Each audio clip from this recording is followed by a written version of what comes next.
There we go. Volumes. Aha! It's all here. Oh crap! I have our nifty airship sound effects, and we're not even there yet. Hello, everyone. Welcome to the Stalwart Initiative. We are back with this week's episode of Shade and Cinder. PH. Oh, so good to see you. Always good to see you. And thank you for joining us. It's we were ready, but we're working on refining things. We have the sticky notes in place. You know, we're going through some safety tool stuff. We are also I'm also trying to organize this like intro part. So here we go with that. As far as the Stalwart Initiative, this is our Eberron campaign, Shade and Cinder. We're here every Saturday. We also do a D&D Desert campaign on Wednesdays and one-shots on Fridays. If you care to join us in one-shots, join our Discord community. And we can get you in on some one-shots, as well as we just fuck around and have a good time and talk about random stuff and support our community people and all that good stuff. So if you want to get involved with the stream, it's super easy. If you just come and hang out and view the stream, we have the channel points activated down there in the bottom left and of chat. And as you accumulate channel points, you can help influence the story for free just by hanging out with us and give the players and stuff points or advantages. Also, like some people, help make like an NPC for the campaign, things like that. Nothing that's going to sway the story greatly any direction, but also something to help get everybody involved, get the community involved with the story itself. And see, I reminded you that you had a bank there. Nice. Is he giving those to the DM? So like he's gonna use give that those against to us whoever now? I want. Whoever I want. Awesome. Did we ever encounter the NPC that got made? No, you have not yet. Not No. yet. No.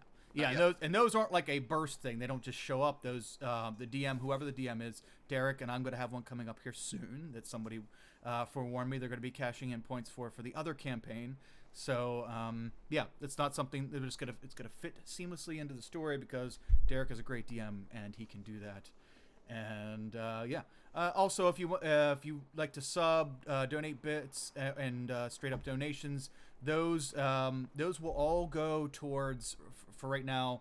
All go towards community stuff, whether that be community artists like the awesome Jillian of Midgard up there, to pay for art for the channel and support community artists. Music, I donate to Patreons for the two people that I get music from. Also to help buy stuff for giveaways. We are having a giveaway on Twitter right now, so check out my Twitter if you're interested to enter in that. And also a giveaway which I'm trying to figure out logistics for to do it digitally, but for our current subs for the channel, and also pillars, people that have donated assets to the channel. We'll also be giving those are both copies of the Monstrous Races book off the DM's Guild, which in turn goes and supports authors on the DM's Guild. So just between our own community, the TTRPG community in large, like authors on the DM's Guild supporting them, and also other channels, other communities like this one, like ours, like Uncanny Adventures. Janetta over at Uncanny Adventures is super awesome. Scraticus channel, a lot of us, I think most of us here have played on Scraticus channel. They're awesome. And also Lady Ari, our very own Lady Ari, has her own TTRPG community. So just and many others. So let's keep the support in-house, and especially to those who really need it in this time right now. So without further ado, let's meet our players / DM. So I guess we'll start with the players, and then we'll let Derek take it for the ride it deserves after that. So let's start up with Jillian, and Jillian, go ahead and introduce yourself and your character. Hi, I'm Jillian of Midgard, most places on the web, Jill of Midgard on Twitter. I'm playing Morag. She is a half orc, half elf maybe. She doesn't really know exactly what her race is because she wasn't raised by parents. She is a warlock whose patron is a coven of hags from Drowan, and she is trying really hard to be a good hag, potential hag. We'll see if it happens. It probably won't. Hmm. For her sake, I hope not. Yeah, that would be ugh. That would be a more disgusting life afterwards. Right. But who knows? Yeah, who knows? She might fit into the shoes. Yeah. Speaking of fitting into the shoes, Nate. I don't know. I'm not wearing shoes right now, so that doesn't apply to me. Well, then you have ascended to no, you're not even touching the earth, but to touching something closer to the earth. Nate, tell us, introduce yourself and Cyrus for today. Yeah, I'm Nate. I'm playing a paladin named Cyrus Alderman. He's a Knight of Karnath. He also follows the blood of Vol, so he's into undead things. He's currently got an undead minion who may be walking off the job here or not. We'll see how my attempts to recontrol him go. Could go really violently. We'll see. And he's on a quest to try and find a cure for his aberrant dragon mark, which manifested when the mourning happened, and he was nearby. So he thinks this mission to go into the mourning and learn more about it is probably the best chance he has at getting a cure. Yes, a cure, so that Midge can have the aberrant mark. Yes. That's the Morag method. Yeah. Yes. I can get that for you if you want. Yeah, right. Yeah, excellent. They'll all be Cyrus working. might be down for that. They'll all be working for me by the end of okay. Speaking of wonderful marks, Kay, introduce yourself and Ramiel with her mark on her face. Huh? Hi everyone, my name is Kay. I'm at ironic_cupcake on Twitch and Twitter. Today I'm playing Ramiel. She's a half-elf divine soul sorcerer with a mark of storm from House Lyrindar right on the side of her face, and we just found out last week that people are running around and just aggressively cutting those off, so that's fun. I thought I would be cool and quirky and put it somewhere on really big and bold, but now I'm just gonna potentially lose my entire cheek, so that's cool. Very excited because we have our airship now, the Mourning Star, and with the lovely little, I guess he's not little, he's probably massive, but the fire elemental Nathaniel, who I love, and I'm very excited to get to explore stuff today. Yes, you and your new symbiotic relationship. That's someone should really step in as the parental figure for that. She is probably almost of legal age, and you know what? She can have friends. It's fine. She's also making friends with Morag, but when I say it that way, maybe she doesn't have the best taste in people to make friends with. The company you keep. Oh, that's amazing. Morag has probably never had a friend either, so she doesn't know what she's doing. Oh, that's true. Would she even understand the concept of how the dynamics of normal friendship would work? If she read it in a romance novel, maybe. Oh, that's true. He's gonna get them little bracelets, so we can have friendship bracelets. This will be made and out of... just tie one onto the steering wheel of the ship. That'd be sweet. Awesome. Hi everyone, I'm Kyle. I'll be playing Midge today, and he's a little. I think he feels a little better now that he has a new job. He can be the navigator. Oh boy. Fuck you, Pondus. I'm multifaceted. What now? Midge has a little tiny homunculus airship that is, not quite as grand as the one we have now, but it's the little homunculus that could. So he's pretty happy about that. I'm happy to unveil a little something today in game that I was thinking about throughout the week. And what else? Yeah, that's about it. Derek, it's your show, buddy. Hello, everyone. I am Derek Sword. I'm DSword16 on Twitter, Discord, and Twitch. And yeah, I'll put all my plugs at the end. I will say that, Kyle, I do hope that you enjoy Ahab's little character art that I added for him. Um, all of your companions, if you have one, have um, an icon for them now. Which for most of you, it's official D&D. You know, the Tanaruk is the Tanaruk. Hans is the Karnathi undead soldier, but Ahab is it's a little tugboat from Thomas the Tank Engine. I love it. Ah, he's so toot. Let me slide him on there. Uh-oh. All right. Well, everybody, it's been 1 week since we last played this game, so let's do a little bit of a recap here. All of you are on your way to the Mourning by order of House Cannith.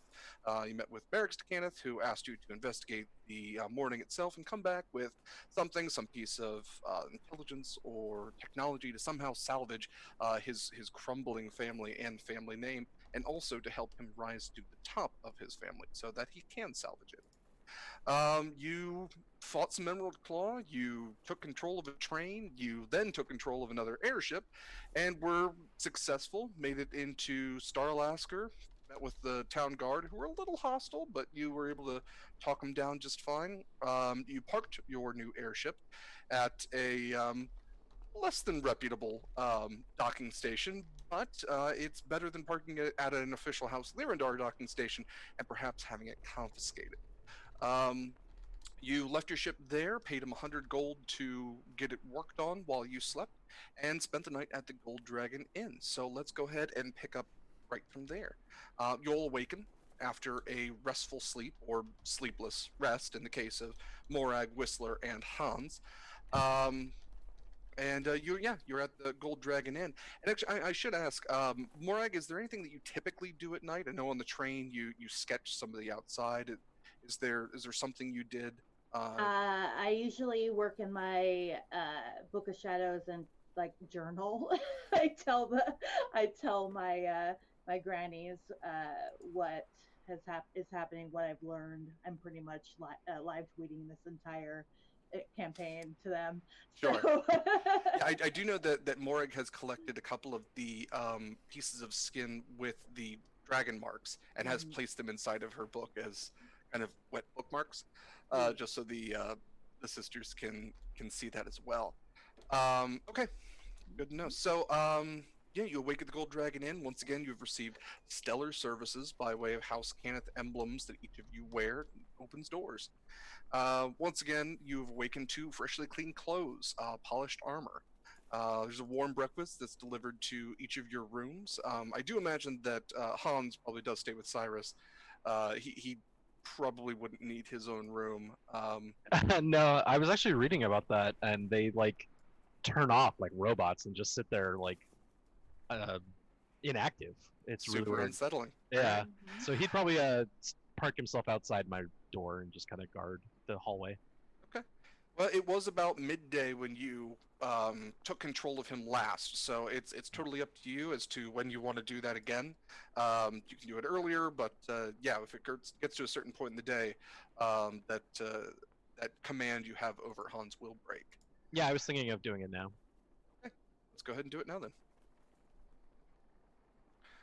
So essentially, remind me, is it something that Hans needs to roll? I'll throw it in the chat real quick. Let's see, Channel Divinity. Okay. So yeah, it looks like he needs to make a Wisdom save, DC 15, and I think that reflects that my score went up. Okay. Well, Yeah. you have control over him right now, so I will let you actually roll that. Okay. Let's see. Yeah, I've got his sheet pulled up, and then I still just have to do like a manual D20, don't I? It is a. Let's see. It's a DC. It's a wisdom. You can actually click on his wisdom. It'll roll that. Oh, really? Mhm. Oh, yeah. Wow, he rolled really well. Yeah. Either way. Yeah. So you have maintained your control over this this Karnathi undead. Well, I think he passed the save, so I think I lost control. Oh, is that what it is? Okay. Unless he's rolling yeah. with disadvantage, because it looks like the 12 would not be enough. Okay. Great. See, Now we on a have to go failure, it kill his must pet. He's just gonna run off. Stop him. I do have a advantage point on Twitch. I could use that towards this. Yeah, actually, I will. I don't want to start this out with you chasing a skeleton through the streets. So out of those advantages that I just bought, I will grant you one of those. I had one from last week, I think. Okay, well then I will replace that one then. So you still have one. Sweet. Okay. So Derek, consider that a loose inspiration. Yeah. Derek, Yeah. you wanted both of yours to be advantage for you? I think I will decide on the fly. I will grant them as inspiration points. We'll call it that if that works for you. Okay, just wanted to know if you wanted me to mark it down. I got it marked down. Okay. Yeah. I'm rooting for Check. like an evil DM, and one of us is rolling a death save and makes it. And he's like, "No, disadvantage on that." We'll see. All right. So yes, we'll call that good enough. Hans is still under your control. We'll wait until things are good and dire before I Before I lose it. before I make him kill you. Nope. All right. So is there anything you guys wanted to do before you leave your rooms? Like I said, breakfast has been provided to you. Eat it. Eat the breakfast. All right. I want after. Okay, never mind. You said before we leave our rooms. Okay, never mind. Yeah. I don't want to do anything else down here. Okay. So as you leave your rooms, you go downstairs into the inn. It's Gold Dragon inns are very large. And the size of them is mostly dependent upon the city that they're in. You did pass by a Gold Dragon inn in Sharn, which was massive, at least 6 stories. It's like when you go to a hotel in a small town versus a hotel in a city. It's meant to accommodate the size of people that would stay there. Starlasker really isn't one of those places that people stay. It's a waypoint. It's a way to get either north into Karnath or south into Solargo. Not a lot of people stick around. So it's big, but it's not massive like you'd seen before. But as you go downstairs, there's the large dining area. There's a few people sitting around. There's a House Gundala halfling behind the counter. He's polishing the wooden surface, and he smiles and waves as you all come down. He says, "I hope you all had a lovely night at the Gold Dragon Inn. We appreciate your stay, and we've taken care of the bill for your rooms and all the services. And please relay our best to House Cannith. Is there anything else I can do for all of you this morning?" No, I'm good. My stay was great. Thank you. Appreciate it. Mm-hmm. Fantastic. You mind me asking where you folks are headed? You're kind of a ragtag group of folk. We don't really see a lot of people coming in. I heard you came in on the lightning rail. That was kind of the talk of the town, and you're heading out so soon. You're not living here. It's just odd. Where you folks headed? Isn't he used to this though? Like people come through here all the time and just go through. He's right? used to that. He's not used to like groups of adventurers coming in on a train that's half on fire He's with an trying to airship. get on the top. dirt. He's He looking wants for that some gossip. hot gossip. Yeah. Wait, do we know that about that particular house that runs the Gold Dragon Inns, that they're like gossip mongers? You can roll in history or just in straight intelligence. Are they really? Are you saying Yes. that? Oh. That's meta knowledge I have. Oh. Oh, and it looks like Cyrus knows about it too. Yeah. House.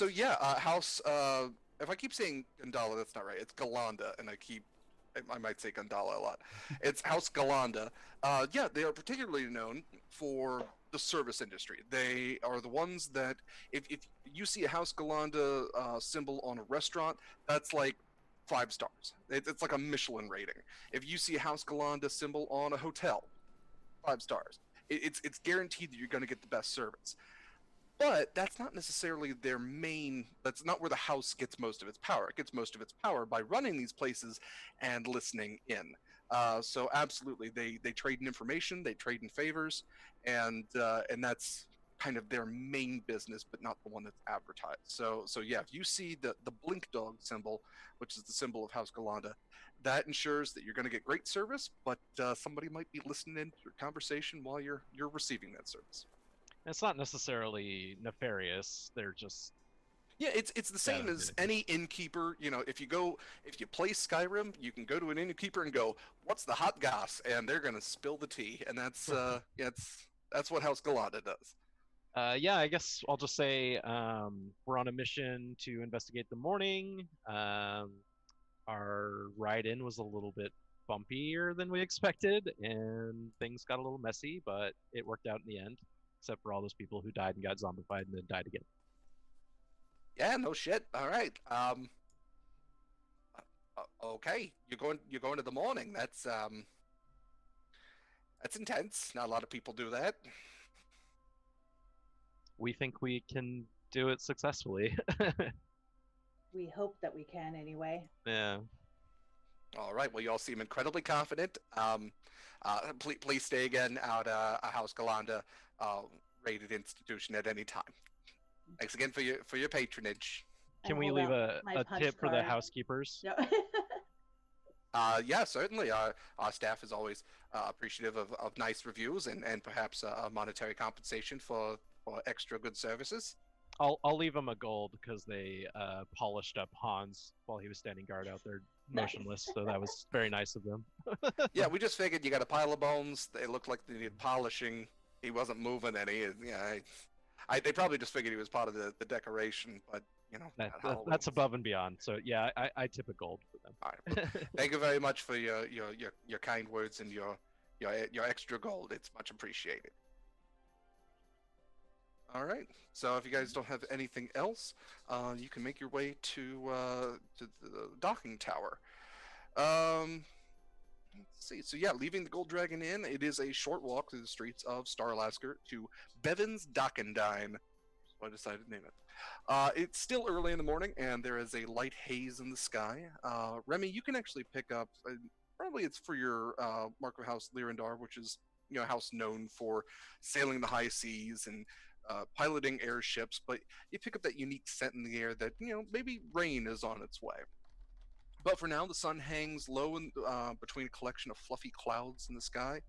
Before long, you've worked your way through the streets of Starlasker to the landmark-like tower. Bevan's place of business isn't massive. It's maybe 100 feet tall. But in a city like Sharn, this building would be dwarfed by looming spires. But in a city like Starlasker, it looms over the mostly moderate-sized buildings. Is there anywhere else you want to go before going into the building and speaking with Bevan? Our cargo was supposed to be delivered here, correct? Yeah, you had the cargo on the ship. So as far as you know, you didn't take it with you to the Gold Dragon Inn. It's still on the ship. Yeah. So this is like Hopefully a dock. It's still there. This is the dock to the ship. Our ship's done, and here. Yeah, you're gonna go find out. Docking stations for airships specifically, they typically are towers because airships really aren't made for landing on solid surfaces. They don't typically have landing gear. So actually, the one that was sitting on the train, it had been messed with quite a bit. You could tell, especially Midge could tell. He's seen plenty of airships in his time. But yeah, so it's normally a tower with a like disc-like platform at the top, and then airships will pull in, kind of land and park around the disc itself, and then there's normally a magical lift elevator, which takes folks up and down. I'm anxious to go. I'm anxious to get on the ship now that it's been ready for us, or I'm assuming that it's ready and we're gonna have access. Rami is very concerned about her new friend Nathaniel, so she wants to go make sure that they didn't do anything to hurt him. Make sure he's okay. All right. You all enter the tower-like structure and use the magical lift. You ascend to the open disc-like docking platform. The platform, once again, is circular. It has rectangular kind of walkways that extend outwards, almost like a cog or like a sun type symbol laying flat. You look around, you see a few airships docked around you. You see Bevan, who once again is a dwarf. He's across the way discussing something with a very rough, dented, kind of ramshackle looking warforged. Several other beings, there's a number of gnomes, a couple of humans, handful of dwarves. All of them are wearing like dirty coveralls as they move out the platform. Some of them are carrying, heavy pieces of heavy machinery, or pieces of a ship or whatever. But they're all working. It seems pretty hard. But what you don't see is the ship that you docked the previous night. Because they repainted it, so it looks different. You look around, you don't even see anything that necessarily even resembles the ship. And it also was covered. It had those big bulky metal plates on all the spikes, and everything was covered in green paint. It was nasty looking. So yeah, your ship might well be here. Bevan sees you, and he walks over. He's got a very jaunty strut to him. He's clearly been awake since the previous night. He has a cigar in his mouth. It's not lit. He has a mug in his hand. It's filled with coffee, and the mug reads "World's Best Lover." Sure. Yeah. He clearly hasn't bathed. He has clumps of like grease. He bought that mug himself, didn't he? No one bought that for him. It might have been a gift. A gift to himself. There's like pieces of sawdust and just like gunk in his brown beard. He wears coveralls as well. They're equally as dirty as the other workers. Yeah, he goes, welcome back. You here to pick up your ship, huh? Where's our ship? Where is he? Okay. First of all, do you have any idea what you parked in my dock last night? An airship? Yeah, I thought we were pretty clear about that. We didn't want it to look like that anymore. Yeah. It don't. Let me tell you. That was a Pegasus 5. You have any idea what a Pegasus 5 is? An airship. I know what a Pegasus is. A majestic creature. I'm going to take all of that as a no. A scout ship from the war, that's a Pegasus 5. It was one of the last models they made before the Great War, the last war ended. Top of the line kind of ship. It was made to be fast. It was made to be maneuverable, carry troops, carry cargo, get in, get out, don't be seen. It's a good ship. What you brought me was that plus garbage. That ship had seen better days. It go was ahead. treated very poorly by the people who owned it before us. That wasn't our fault. And nobody's blaming you. I just want you to know how much work I did when I show you what happened to this ship. I pimped your ride, and I'm going to exhibit this ship to you. Is that okay? Now exhibit is. I look around canon in our excitedly game. for like a big like coverall or a curtain. I look around. I'm like, okay. Yeah, he picks up Ahab. I heard you liked airship, so I put an airship in your airship. No, that poor thing probably been sitting around half built in a warehouse somewhere. Who knows for how long before those green hand folks half cannibalized it, overloaded it with shit plating, and painted a bunch of like colorblind toddler with daddy issues handprints all over it. It was a fucking mess. Is Nathaniel okay? I don't know who Nathaniel is. If there was somebody on board, I did not see them. Was that the pile of bones in the cargo bay? I did see the pile of bones. Is that Nathaniel? that's the elemental. His name is Nathaniel. Oh, you named it. Oh, that's cute. Yeah, no, the elemental's still there. I didn't have one to replace, and I figured, yeah, finding dragon shards is hard enough. Yeah, your elemental's fine. He's happy. I don't know. I don't talk to them. That's not my. I ain't got one of those tattoos. Go ahead.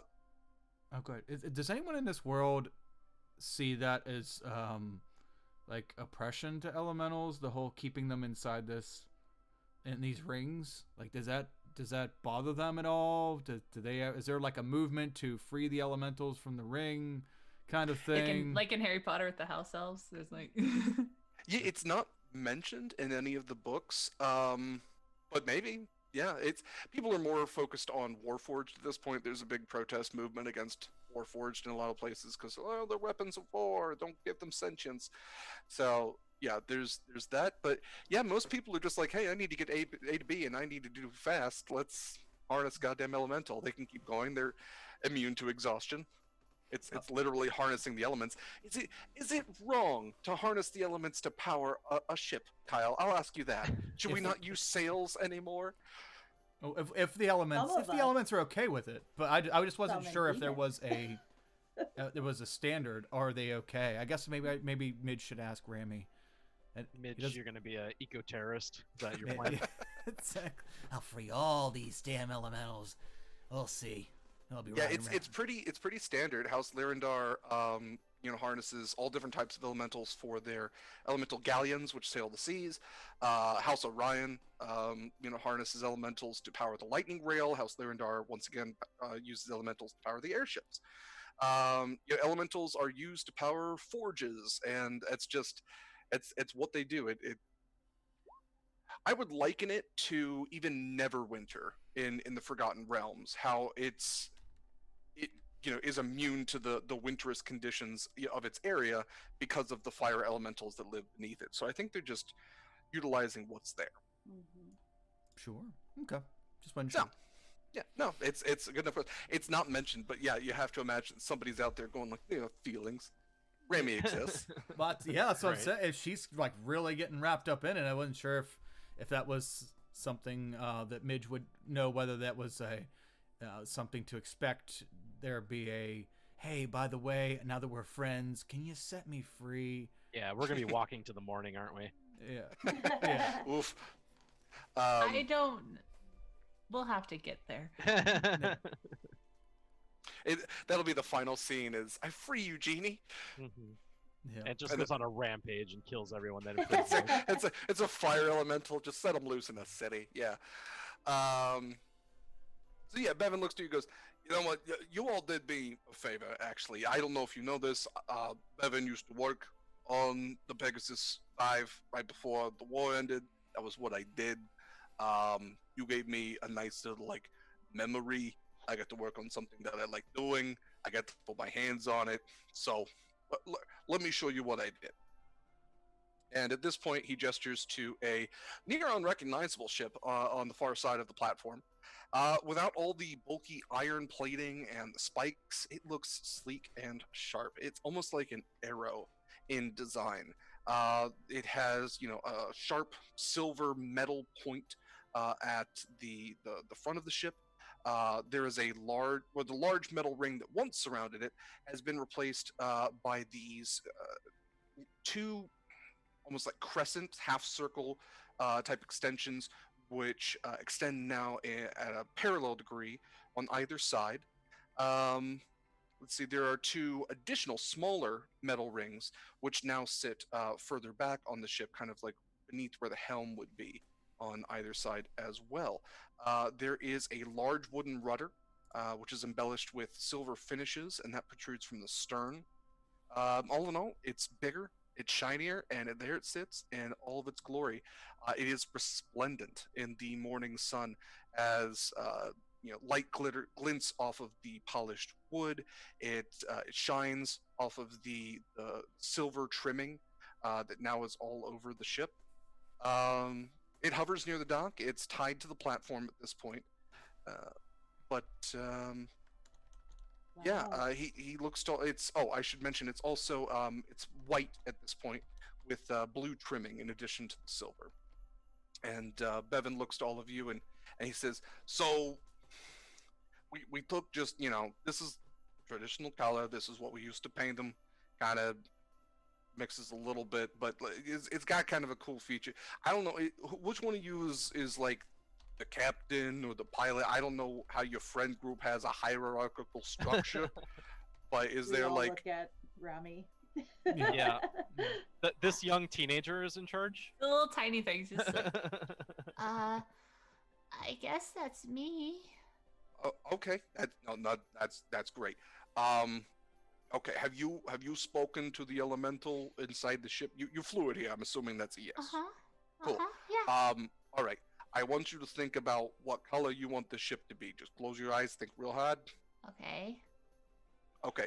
Open your eyes. It's that color. So, Rami, what does the ship look like now?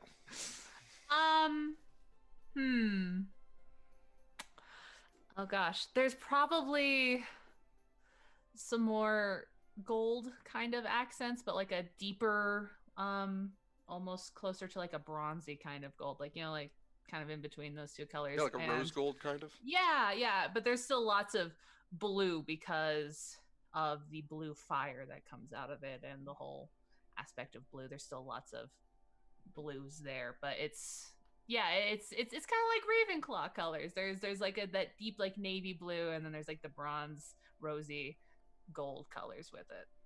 Cool. And a name has now emblazoned itself along the hull. What is the name of your ship, Rami? The Morning Star.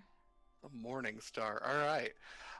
Yeah, as you open your eyes, this ship had now changed to exactly how you wanted it. Every thought that you had, even the thoughts in the back of your mind, the deepest desires that you had for what the ship would look like, it now looks like. And Bevan looks to you and goes, yeah, pretty cool, right? Yeah. No, the same kind of thing with like glamour weave.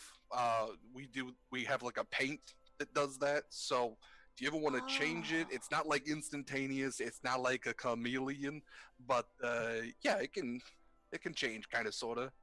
I know last night you wanted like a barbarian princess riding a unicorn or something. You can kind of do that. So it can change sometimes. Oh. Wow. It can change if you give it like a minute, If you're like running from something, you're like, oh, turn invisible. No, it ain't gonna do that. But yeah, if you're like, I like the color green today, if it's like a holiday or something, I don't know. Thank you. That's amazing. Yeah, well, don't get mushy or nothing, all right. Okay, so, who wants a tour? You want to see a new ship? Yeah. Well, TVs and everything. No. Yes, please. Is Pondus and Whistler with us? Yeah, they're there Imagine. as well. Imagine. Yeah. They normally stay quiet and let you guys RP shit. Mm-hmm. Yeah, so he takes you up a metal gangplank, which is connecting the ship to the rectangular platform extension. And you're now standing on the top deck. The extensions, once again, are on both sides. They're not really above you at this point. There's not too much on the top deck itself. You do see the entrance below deck, which previously had these very worn wooden doors, now have been replaced with metal doors that are very intricately designed with this silver kind of like curling emboss. And he's like, all right, well, let's go below deck first. I changed some stuff around there. It was nasty as hell. There was a pile of bones. I was not warned about. I kind of like that aesthetic, though. I mean, you didn't throw the pile of bones away, did you? I hope we could get that back. I mean, they're being multi-purposed right now. Okay. Yeah. Cyrus, I can get you new bones if you need Oh, them. thanks. Hopefully not children bones. No, they're harder to get, but I could get them. Harder and easier at the same time. So yeah, he opens these very ornate doors and leads you down a set of stairs. Below deck, Everbright lanterns have made the formerly ramshackle, honestly kind of terrifying area, well lit and inviting. He says, "I noticed the quote unquote living conditions that these green-haired fellas were living in was kind of, it was gross." And he kind of hucks a loogie a little bit. I don't want to deal with that. I don't want to deal with that. So we outfitted this a little better for you's needs. There's 6 cabins. They ain't too big. He opens one of the cabin doors, show you. There's room for a bed, enough room for you to lie down like a nightstand. It's good for sleeping, not too much else. Messes down the hall. If you need to eat something, we had like a small kitchenette in there. There's a table if you got grub. Across the hall, there's the head if you need to do your pooping. Just make sure that you release that every now and then. You have to actively do that, otherwise it gets backed up and it's a whole thing. Hopefully not over the top of a village while we're flying over. It's your choice. I will say most villages have anti-artillery or anti-aircraft artillery. All right, there's your warning right there. All right. Yeah, we got your cargo, and he shows you there's a cargo on the fore side of the ship and the aft side of the ship, because the ship kind of almost has like a tuck in the middle. So there is cargo area towards the fore side of the ship. He opens up, and there's actually an underside window, which you can see below at this point. So you can see about 100 feet below to the city street. He's like, yeah, there's some storage area here. I put the cargo that you had before in the aft cargo. That also has cargo bay doors that will open downwards should you need to load things into it. So be aware that you don't open them while you are standing on them. It's up. Yeah, that's all there is down here. You got places to sleep, eat, poop. Good for you. Let's go up and check the helm. He said that like he doesn't, like he's jealous that we have a place to sleep, eat, and poop. There's a reason he didn't sleep last night. There's a reason he's drinking coffee. All right, yeah, he takes you back up to the top deck and into the helm. Once again, the ship isn't massive. It's about 50 feet long, maybe a little bit more than, about 55 with the rudder. Yeah, he goes, yeah, this is the helm, and it's a very open room. It has panel windows on almost all the sides to give a 360 view around the ship itself. I should say that there was also a fin on top of it, kind of add to the aerodynamic look of the ship itself. Yeah, and at the front of this helm room, it's kind of a semicircle, almost desk-looking structure. There's a very plush seat sitting in the middle, and he calls over Rim. He goes, "This is going to be where you were piloting. So if you've flown one of these, I mean, have you ever really flown one of these?" I've flown this one for a little while. Okay. Yesterday. Oh, okay. Well, this one was garbage, so we did some stuff. So I'm gonna show you here. This is how you got all your little tools and instruments here. So this is your communication device. If you speak into this while you were holding it, it will communicate to everybody on the ship. There's a way for everybody to hear it in all the different rooms. So if you need to convey some message to them, that is how you do it. Okay. Let's see. We got this is your map. He points to a circular, globe-like instrument, which actually has a very detailed map of Eberron on it, which of course is focusing on the continent of Khorvaire, and it actually has a light emanating from it, which shows that it's actually hovering over Star Alaska. So this will show roughly where you are in the world. If you don't know. Okay. He points to colored devices. These will show you how high you are and at what angle you are. The elemental should try to convey that to you, but it's nice to double check. Yeah. Just in case. Okay. And this is a compass. I don't know if I needed to tell you that. I don't know if you've seen a compass before. I don't mean to talk down to you, but that is what that is. North, south, east, and west. Okay. Yeah, and that's pretty much it. And yeah, even behind the helm, essentially the seating area where Rami will pilot, which has the steering instruments and everything. There is a table which has some maps and some items on it. I apologize if you hear my dogs barking. They're assholes. Oh, and he goes, "Oh, and you were asking about Nate, Nathaniel? Is that Nathaniel? Yeah. Okay. Yeah, I guess he is down there, and he points to a metal hatch, which is beneath where technically you'll sit. And he says, "Yeah, well, that's where the dragon shot is. That is where Nate lives. So if you're curious, if you need to get him out and trade ships, if you're attached to him in any way, that is how you will do that." Oh, that is good to know. Thank you very much, Mr. Bevan. Yeah.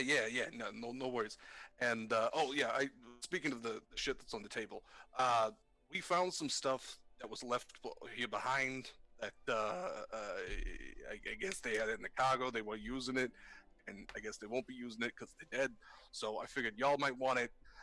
So he calls you over, and he shows you. We got a bag.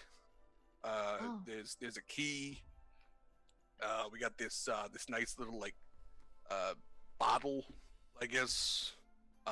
We got a bag of dirt. and we got these. He holds up like goggles. We got these lookers. So Some yeah. lookers. Oh, and you seem attached to your elemental. So Huh. yeah, I have one of these. I ain't using it, so you can have it. And he hands you a red emerald like gem. This is an empty elemental gem. If you don't want nobody like taking off with your ship, you can put your elemental in this with you. It's like, it's basically like taking your keys with you. It's a key fob. Yeah, basically. Oh, So you can keep Nathaniel, was that? No. Nathaniel. Yeah. You can keep them inside this thing and take it with you. And then How- also, I guess, like, Pokemon them, I guess. Throw them into Oh. battle. Got it. Mm-hmm. How do you know how I get him to go into this one? Do I just ask? I mean, I bet he would if I just asked. Yeah, I guess. I mean, yeah, I wouldn't suggest hitting the dragon shot with the rock. That's, yeah. That's rude. Yeah, you don't want to tap on the glass. Yeah, I imagine you probably just ask them. Normally these things come filled, but, Thank you very much. don't mention it. It was fun for me. All right. Well, you kids have fun. Yeah, don't do anything stupid. I got work to do. So, Like go to the morning. yeah, why the fuck would you do that? That's That's dumb. funny. That's funny. Dumb. Yeah, no, I don't have any of like the guns that normally go on this ship, like the ballistas and what. If you find somebody who has them, you can attach them. They have attachments for that, but yeah, no, this is a light ship. It shouldn't be. It shouldn't go to the morning. That's Oh. stupid. All right. Well, yeah. These are Okay. the only guns this ship needs. Yeah. Okay. Hmm. Pew, pew. All right. Well, Mhm. you treat her nice, and she'll treat you nice. That's. Remember to tie her off before you leave. Always use protection. I don't know. Oh, also, I found one of these books under one of the beds in, I think, the captain's quarters. Are any of you into like romance novels? Because otherwise, Bevan's keeping it. Let's see. I might have it already. What's the title? Yeah, it's a Knoll romance book. Oh. Ooh. Interesting. High Tales of High Tales. Yeah. That's a little too bodice rippery for my taste, I think. You should keep it, Bevan. Oh, Bevan's gonna keep it. Yeah, Okay. yeah. Bevan's gonna sleep good tonight. You did so much good for us, and then you just ruined it all right at the end. Because I like reading before bed. What is wrong with all of you? Are you all illiterate? He reads We'll it make for this the gross. reads it for the stories. Yep. Yeah. I read it for the plot. Yep. He goes strutting off the ship, and you hear him, clanking off the gangplank. And before long, he's off the ship. So, you now are in command of the Morning Star. While he was running his jib, I didn't want to interrupt, but I'm sifting through the stuff that he said he found just to see if there's anything useful in it. Like, Yeah. because I'm looking for something. Yeah, Midge, you have expertise with magic items. You're an artificer. Pretty much every tool. Yeah. Yeah. You can clearly tell that all of these are magical items. Oh, holy balls! I'm interested in that bag of dirt. Hold on. I knew you were gonna go right for the Yeah, dirt. hold on. Yep, that's the first thing I thought. I'm like, oh, there's dirt. Morg wants that. She didn't even say anything. Yeah. So I will say that as an artificer, you could probably determine what's what with a decent intelligence check, maybe an arcana check or insight investigation. So all the checks, any one of all of the. Any one of those, yeah. Okay. Yeah, depending on how you are flavoring it. Well, let's Oh, go mage. with. I guess we'll go with Arcana because you said they kind of look obviously. Yeah, obviously, yeah. whatever. Either that or that works. That's probably the best suited. Yeah, Midge, you are able to determine several of these. Actually, let's go ahead and say all of them with a 17, and with your background, yeah. So yeah, you would know that the gem that Rami received is an elemental gem, just as Bevan advertised, which is empty as advertised. So yeah, should Rami want, she could attempt to transfer Nathaniel back and forth between that. And I will put all of these in your character sheets, actually, depending on who wants what. The bag is a very clear bag of holding. You would have seen these before. They're a semi-common item. Um, so yeah, extra dimensional space. You can hold more than it looks like. There is a key of opening, which essentially works the same as a chime of opening. It allows it's a key that is ever shifting in shape. Almost like every time you look at it, it's a different shape, and I believe it allows you to open 5 different locked doors, regardless of how they are locked, before it becomes unusable. The bottle is a decanter of endless water. The bag of dirt is dust of dryness, which allows you to convert, I think it's 10 feet of water into like a marble-sized shape, and then return it to its water-like source at will. And then the goggles are goggles of night, which give dark vision. Okay, I'll explain all this. I'm looking through. I'm looking through each one. You know, dust, water, goggles let you see in the dark. Any self-respecting person can do that already.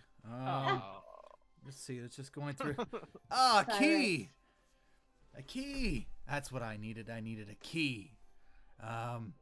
So yeah, we have all this cool stuff. I can make those bags, but that one actually was probably better than the one I could make. Is there anything in it? Yeah, is it empty?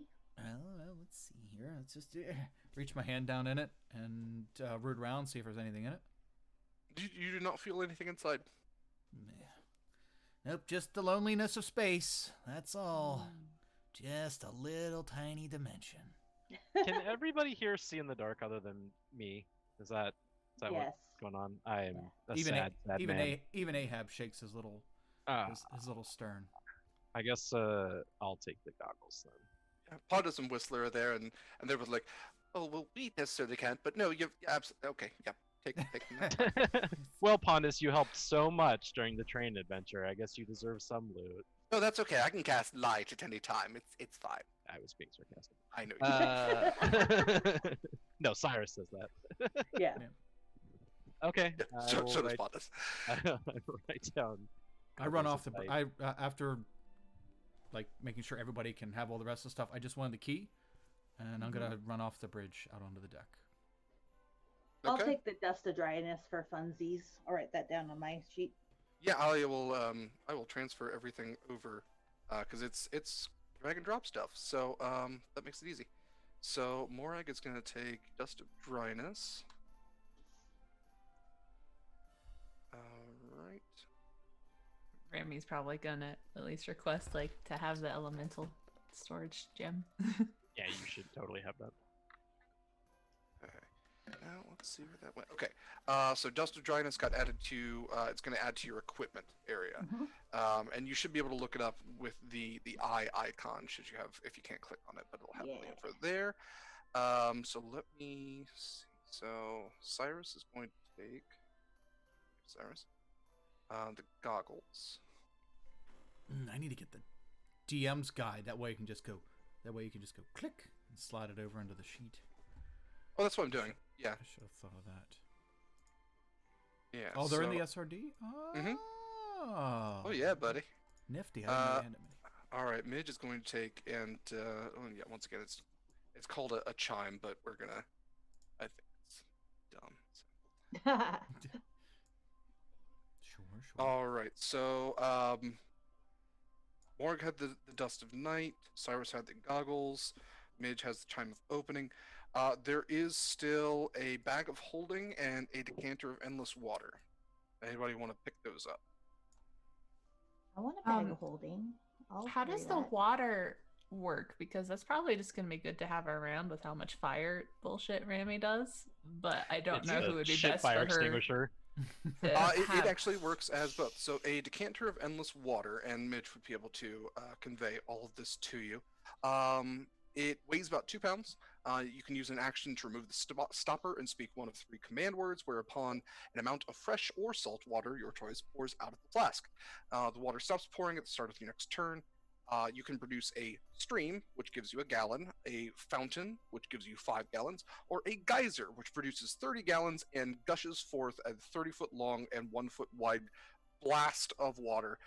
As a bonus action, while holding the decanter, you can aim that geyser at a creature you see within 30 feet. They must succeed on a DC 13 strength saving throw, or they take 1d4 bludgeoning damage and fall prone. Or you can also target an object that isn't being worn or carried, weighs no more than 200 pounds, and that will knock it over or push it up to 15 feet away from you. I've If had one of those in a Nathan- campaign before, and I've done some creative and funny things with it. Same. I It's will one of my absol- favorites. I'll absolutely take it if no one else wants it because I already It got. fits really well with you. I think you Okay. should. If Okay. Nathan gets out of hand, you can discipline him with this. What? Been reading too many romances. That would kill him. Well, All right. you use it. The decanter went to Ramiel, and Morag is going to take the bag of holding. Yes. I will Alright. put many bones in it. God. Why can't we fit anything else in here? What's in there? All bones. Jawbone, Pieces of jawbone. skin. How many clavicles do you need? I clutch Alright. Han to me, worried that she might take him and put him in her bag. Right. All right. Christmas morning has come, and Yeah. you all have some nice little gifts now. So you now have some new stuff and an airship, and it looks like clear skies all the way to New Sire.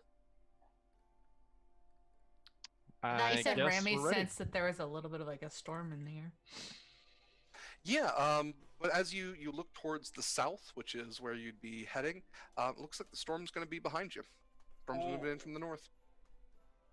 Do we need any like supplies, like food, rations, that kind of stuff? It is going to be a 2.5-hour flight, barring anything happening. You can literally say as the crow flies, since that's what you're kind of doing. 2.5 hours straight to New Sire. So at this point, you probably just want to pack a snack. What was the name of Bevan's place you had? It was Bevan's Dock and Dine. Dock and Dine. Yeah. Is it? So I was picturing in my head like a gas station, like food area. Is it an actual restaurant? That is very accurate. Yes. Yeah, we should go get some snackies before we hit the road. Okay. Because Where Bevan's did the nice, so we 100 should gold give him come some money. from that we paid him? We each We paid all 25. pitched in 25. We did? Okay. I couldn't remember Yeah. how that works. I'm like, did we mark that down? Okay, good. I hope you did. You go back to the circular disc-like platform. There is a central hub with it looks to be kind of like a small diner inside. Bevan's actually behind the counter now. He has not washed. He goes, "Oh hey, you haven't left yet. You coming to get some? You coming to get the munchies?" Yeah, we have a short trip down to New Sire, and we figured we appreciated what you did for us, so we'd buy some snacks from your fine establishment. Sure. Yeah, I sell chili, and chili-related accoutrement. I also have chili flavored gum. yeah, I have prepackaged stuff if that's your thing. But no, the chili's Yeah. good. It's been cooking for 5 days straight. Yeah, it's got that good like caked in flavor. He Got does that such a good film job on top. It's selling like an it. inch thick. Yeah, that's the best part. Everyone loves the If you chili acquire skin. this recipe and grow 'em, this sounds like something my grannies make. Yeah. I did. I use authentic troll sausage for it. It's it's real good. I suspected as much. Yeah, I don't want that. Maybe some other things around. He had some prepackaged stuff. Yeah, no, I got prepackaged rations if you want those. I got an apple that nobody wants to eat. Yeah, you look and he's got kind of a setup. It's got kind of your generic take and go kind of foods. There is some sushi. Don't eat the sushi. Oh no. I would like the apple, please. You go to reach for the apple and it just kind of squishes in your hand and That's how Jillian likes her apples. Yeah, likes them really mealy. Ooh. all right. This apple is perfection. All right. I'll buy a pack of like troll sausage jerky. Okay. Yeah, that's a kappa. That's not. Yeah. Okay. Troll That sausage sounds jerky. disgusting. It worries me that it's so cheap. It's easy to make. You just, you cut a little bit off a troll, it grows back in a little bit, and then you just really stretch it out. Yeah. Lasts for a long time. It's already pre-salted. Trolls are very salty. I don't know if you've ever taken a bite out of one. We'll It's find out, I guess. delicious, but like Morag looks like she doesn't think it's delicious. It's delicious.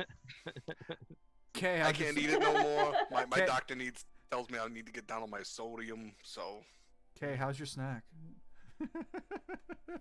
So She's having some troll sausage jerky right now. yeah. You're gonna Good make her shit. shoot it through her nose. Yeah, you could say it's hesitating on each bite as we described it. Very nice. She's turning really red. Is she choking or laughing? I can't tell. Maybe both. Maybe both. Welcome back to K. Midge isn't coming. Just leave me alone. Pass. Come back to me. Okay, so we got some stuff. Thanks Yeah. again, Bevan. You went above and beyond for sure. Yeah, Yeah, new you- scratch tickets. No. Dang it. Yeah, Star Alaska doesn't do a lottery. You got to go to Sean for that kind of shit, and they Yeah. rig it. It ain't fair. No, we Aw. got newspapers if you want, if that's something you're into. Oh, we should see if Jillian wrote anything. Could she have published something in Been a this amount day. of I time? don't know if that would have. Well, I don't know how fast Look. articles come out. I buy a newspaper just for the hell of it. Yeah, you get a copy of the Korenberg Chronicle, and there on the front page, not at the top, at the bottom, in the corner, is an article, "Peril on the Lightning Rail," Oh. yeah, by Jillian, whatever the hell her last name was.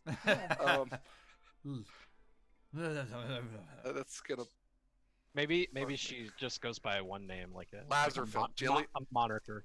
Yeah, Jillian Lazarfeld. Yeah, that's right.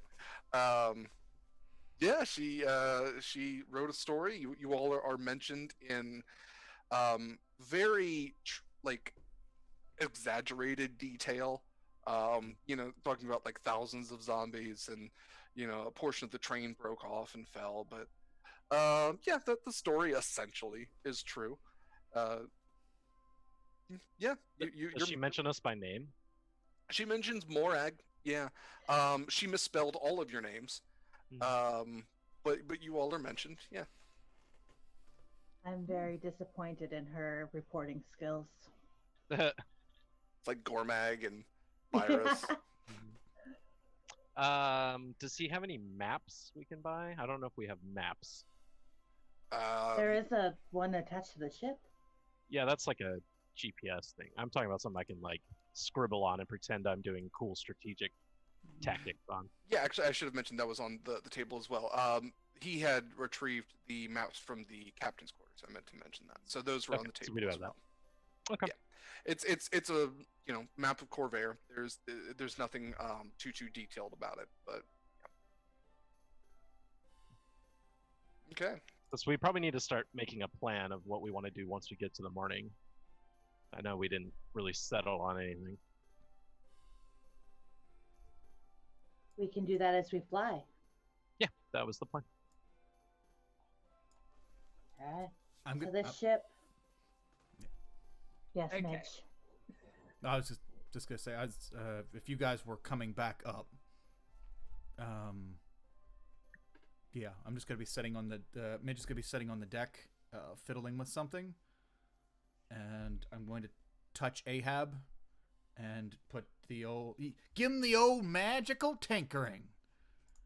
Make him shed bright light if I can, just like on the underbelly, so they can have it kind of like a work lamp, and even though it's not dark, but just kind of pull it down so I can be precise. I have a box, a cube that is red on top and white on the bottom, and I have this key, and I thought, Derek permitting, if the back end of the key, not the thing that's used to unlock things, but the back end of it, does that stay the same shape? Does that always stay the same shape? The opposite end of the key? Essentially it does, yeah. Okay. Yeah, it's more like the teeth of the key are ever changing. Okay. Yeah, because that back end really caught my eye, and I thought it might be perfect for what I've been really wanting to do. And let's get this box open. And I made this box when my mentor was around, and then when he died, I never figured out how to open it. So I've been looking for things to put inside this small little crevice here, and to finally open the box, because I have something of his I want to put in the box, but I can't, because I can't get it open. So now I'm gonna attempt to try to open the box with the back end of this key, if that's okay. What would you like me to roll for that? So the back end? Mm-hmm. Not the key end, but the back end. Okay. Because it's not a normal keyhole. This is just a box. There's not supposed to be a key to get into it, but there are little things, or little nooks to put something in. I'm just looking for something that fits. Yeah. I would say that this is probably a sleight of hand. If you have lock picking, that you could probably add your proficiency to that. Oh, yeah. But yeah, it's probably going to be a sleight of hand if you're trying to be nimble about it. Oh, okay. I clicked Thieves' Tools, but Okay, yeah. Essentially that adds you could do either. So yeah, I'm not sure what DC you've set for this box. I would imagine that maybe a 10 is pretty average and probably wouldn't succeed. Okay. Yeah, I'm dead set. I'm dead convinced that this will work. Maybe I'll try one of the other holes, because it's got several little tiny holes on it, and then it's got on the opposite side of the hinge, it's got a slit, but I don't know what I think I know what the slit does, but I gotta get it open to get it to work. So I'll just turn it a little bit and try a different hole until I try them all. There's probably 24 holes on this cube. Okay. So I'm just just trying to RP it out of sorts until I find the hole, and I'm trying to time it so that I'm doing it trying to figure it out before we leave, because I want it to be complete before we leave. Sure. Well, you told me, is 19 good enough? Yeah, I would assume so. After, yeah, it's gonna fit. Damn it. Just because I know how to open it anyway, but I wanted it to actually mean something to Midge. So after finally finding one of the holes two or three times into it, I want to put the back end of the key in there, and when it pops open, I want it to kind of look like an empty cube, but with a few little mechanisms in it, like 2 little pincers on each side, that maybe it would feed something through that slot that I mentioned to the outside. Mm-hmm. And then I'm going to take my mentor's deck of cards that he entrusted me with, and I haven't used yet. I'm going to take that deck of cards, and I'm going to put it inside there, and just take the very tip of the top card and put it between those pincers so that it can be fed out through the slot. And then I'm going to shut the cube. Did you just build like a Yu-Gi-Oh card? I mean, it's red on the top and it's white on the bottom.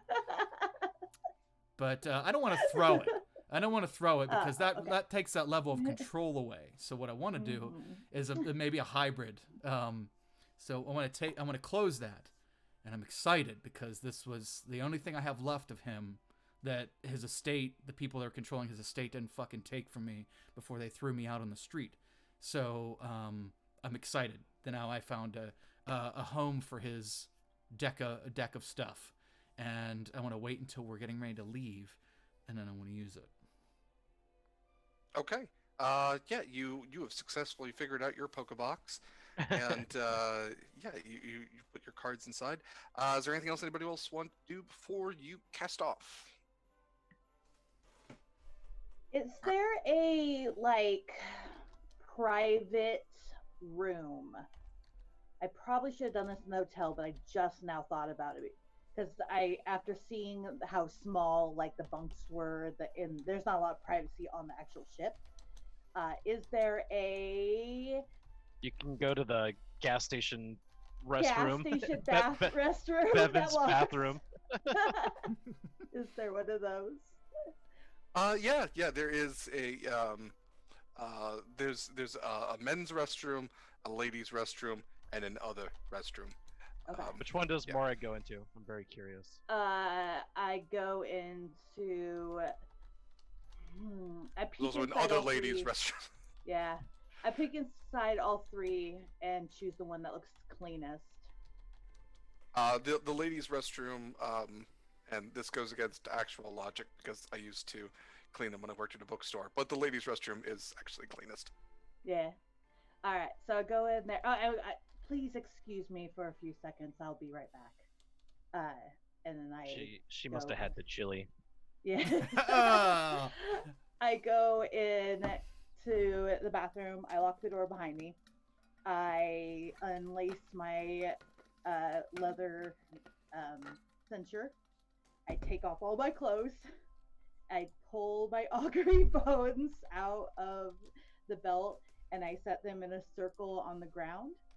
And then I get inside the circle naked, and I just want to see if I can connect with the daughters and tell them where I'm going and if they have any special ulterior instructions for me. I say we are contracted to do a job in the morning, but is there anything you would like me to do while I'm there? And I just wait. Okay. So this is remind me of the spell that we agreed this was. Technically, I'm not using a spell. Technically, I'm just connecting with my patron. So, okay. Yeah, absolutely. your direction, you can choose to do as little or as much as you want. All right. To answer me, as a warlock, I can connect to my patron. I can roll a religion, or probably not religion, but I can roll a check if you want me to. No, I will say that yeah, you were able to connect them. You have a long history of doing so. So you were asking what they would like you to do in the morning. After a short while, you feel the connection. You feel a slight chill run down your spine, and you can almost feel the presence of the three daughters of Sorakel around you, and they convey to you. They say, "We do not know what is in the morning. We want you to find out what happened. We want you to bring any knowledge that we could use back to us and kill anyone who gets in your way. Morag, we trust you." Thank you. I will earn your trust and continue to earn it. Thank you.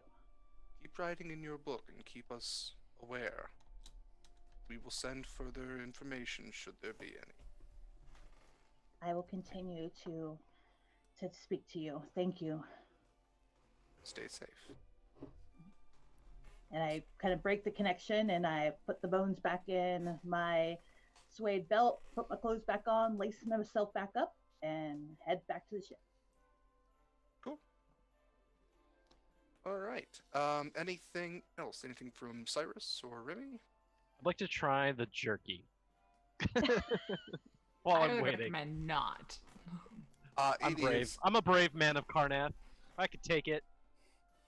So as a soldier of Karnath, especially on the front, in Sire right before the morning, you've eaten some real shit. A lot of the food that's provided on the front is absolute garbage. This is better than that. It is not the best meal you've ever ate. It is very chewy. It's very salty. It's almost like if you took a piece of used gum and dipped it into salt and then just savored it. That's a lot what it's like. You cannot place the meat. It is not like chicken. It is not like beef. Exotic. It is yeah. It is different. There's almost like a fishy quality to it, but the texture is not fishy. Well, every good soldier knows that salt is good. It helps you retain water, so that's a good thing in a battle. So Cyrus is gonna eat it. All right, we'll see if there's consequences later. Oh no! All right. You're fine. Okay. Anything else from anyone? Amy just wants to check on Nathaniel, make sure he wasn't mistreated during all the renovations, and ask him if he would eventually one day be willing to transfer into the little gem that she got. Sure. So you sit down in the pilot seat, and you connect to Nathaniel, just by your placement there, and through the crackling kind of roaring fire noise that is Nathaniel's primordial voice, you are able to understand. He says, "Welcome back. You are my master, yes?"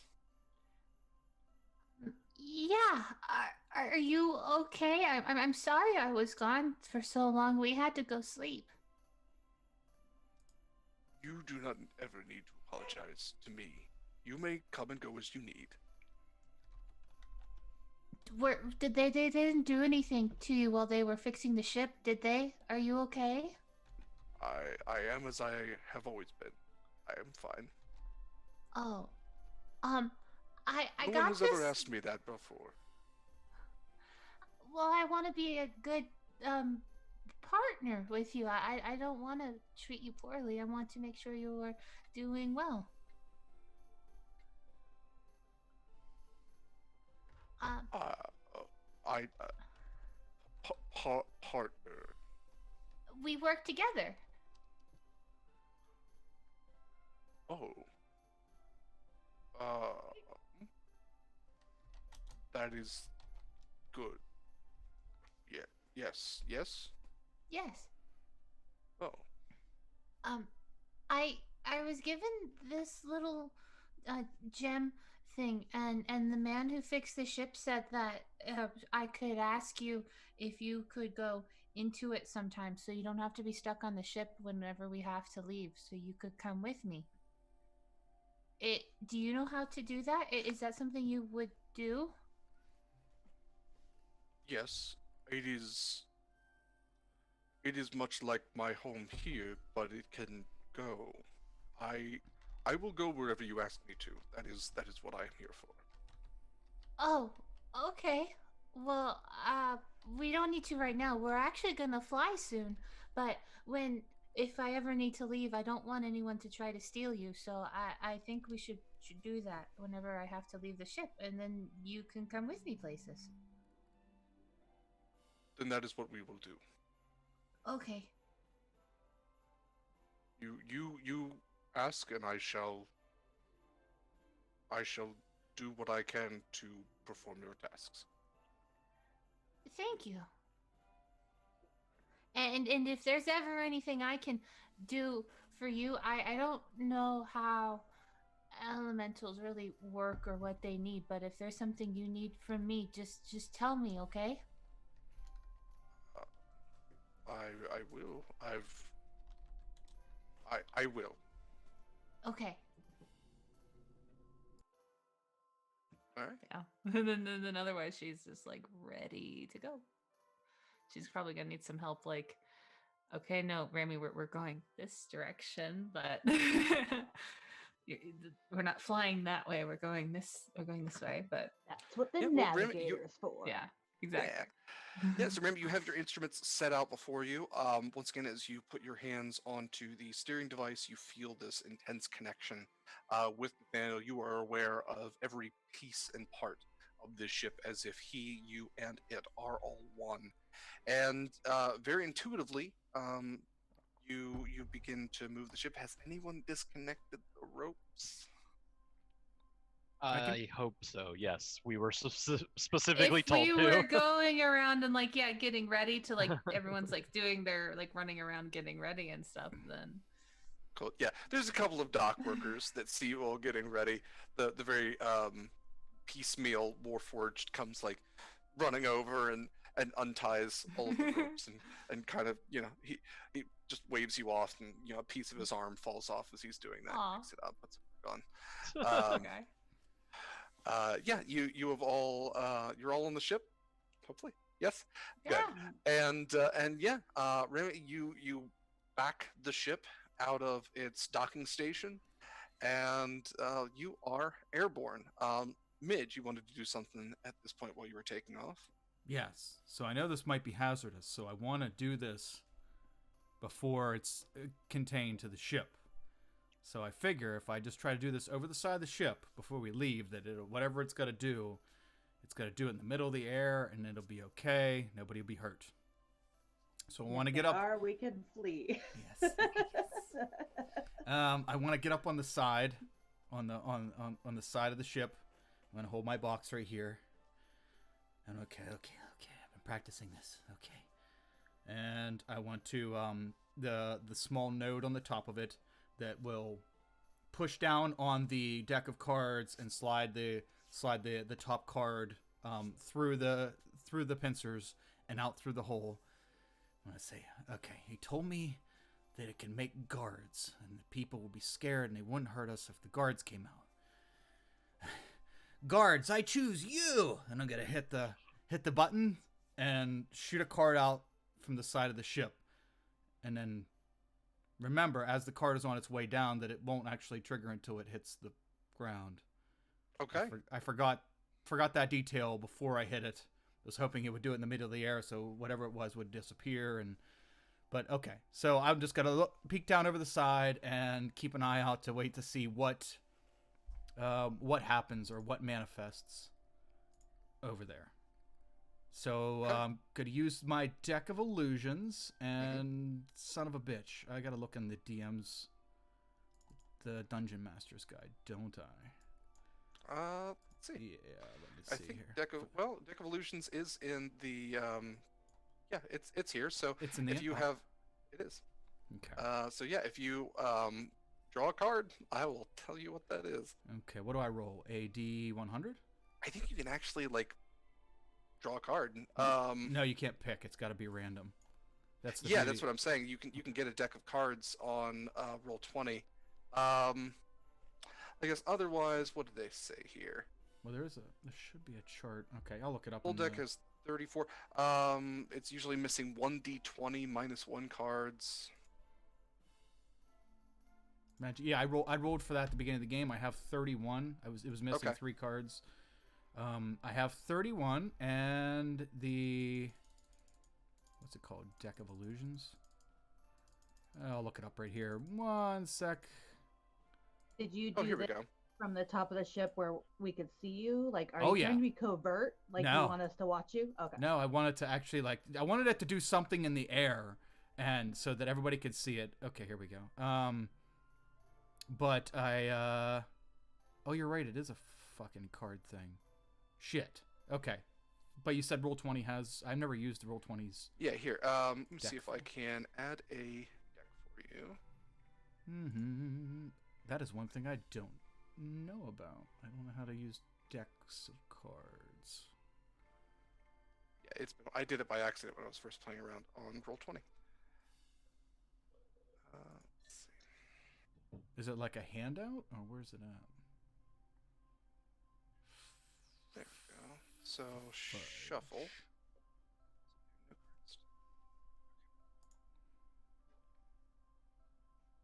Oh boy, oh boy, oh boy. I hope it works. I hope it's just There we go. cards. Oh boy. Just So there should cards. be a deck of cards on Roll20 right now. Ah, okay. How do I use it? I think you just click on it. Oh, okay. Deal, hide, playing cards. Ooh, Yeah, go ahead and deal. Deal a card. Okay. hawk It will swoops have down and 54, snatches but the we'll card. just we'll just play with the 54. You must deal cards to at least one player. Oh, okay. So me, deal one to me. Where's it at? There we go. Click on it. 4 of diamonds. Oh boy, oh boy, oh boy, oh boy.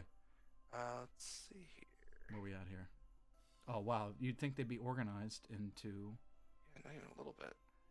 something. Oh, I'm not sure that's an option. it This is doesn't fun. look like Hey it. kids, let's figure out how this works. Yeah, sorry, they're not.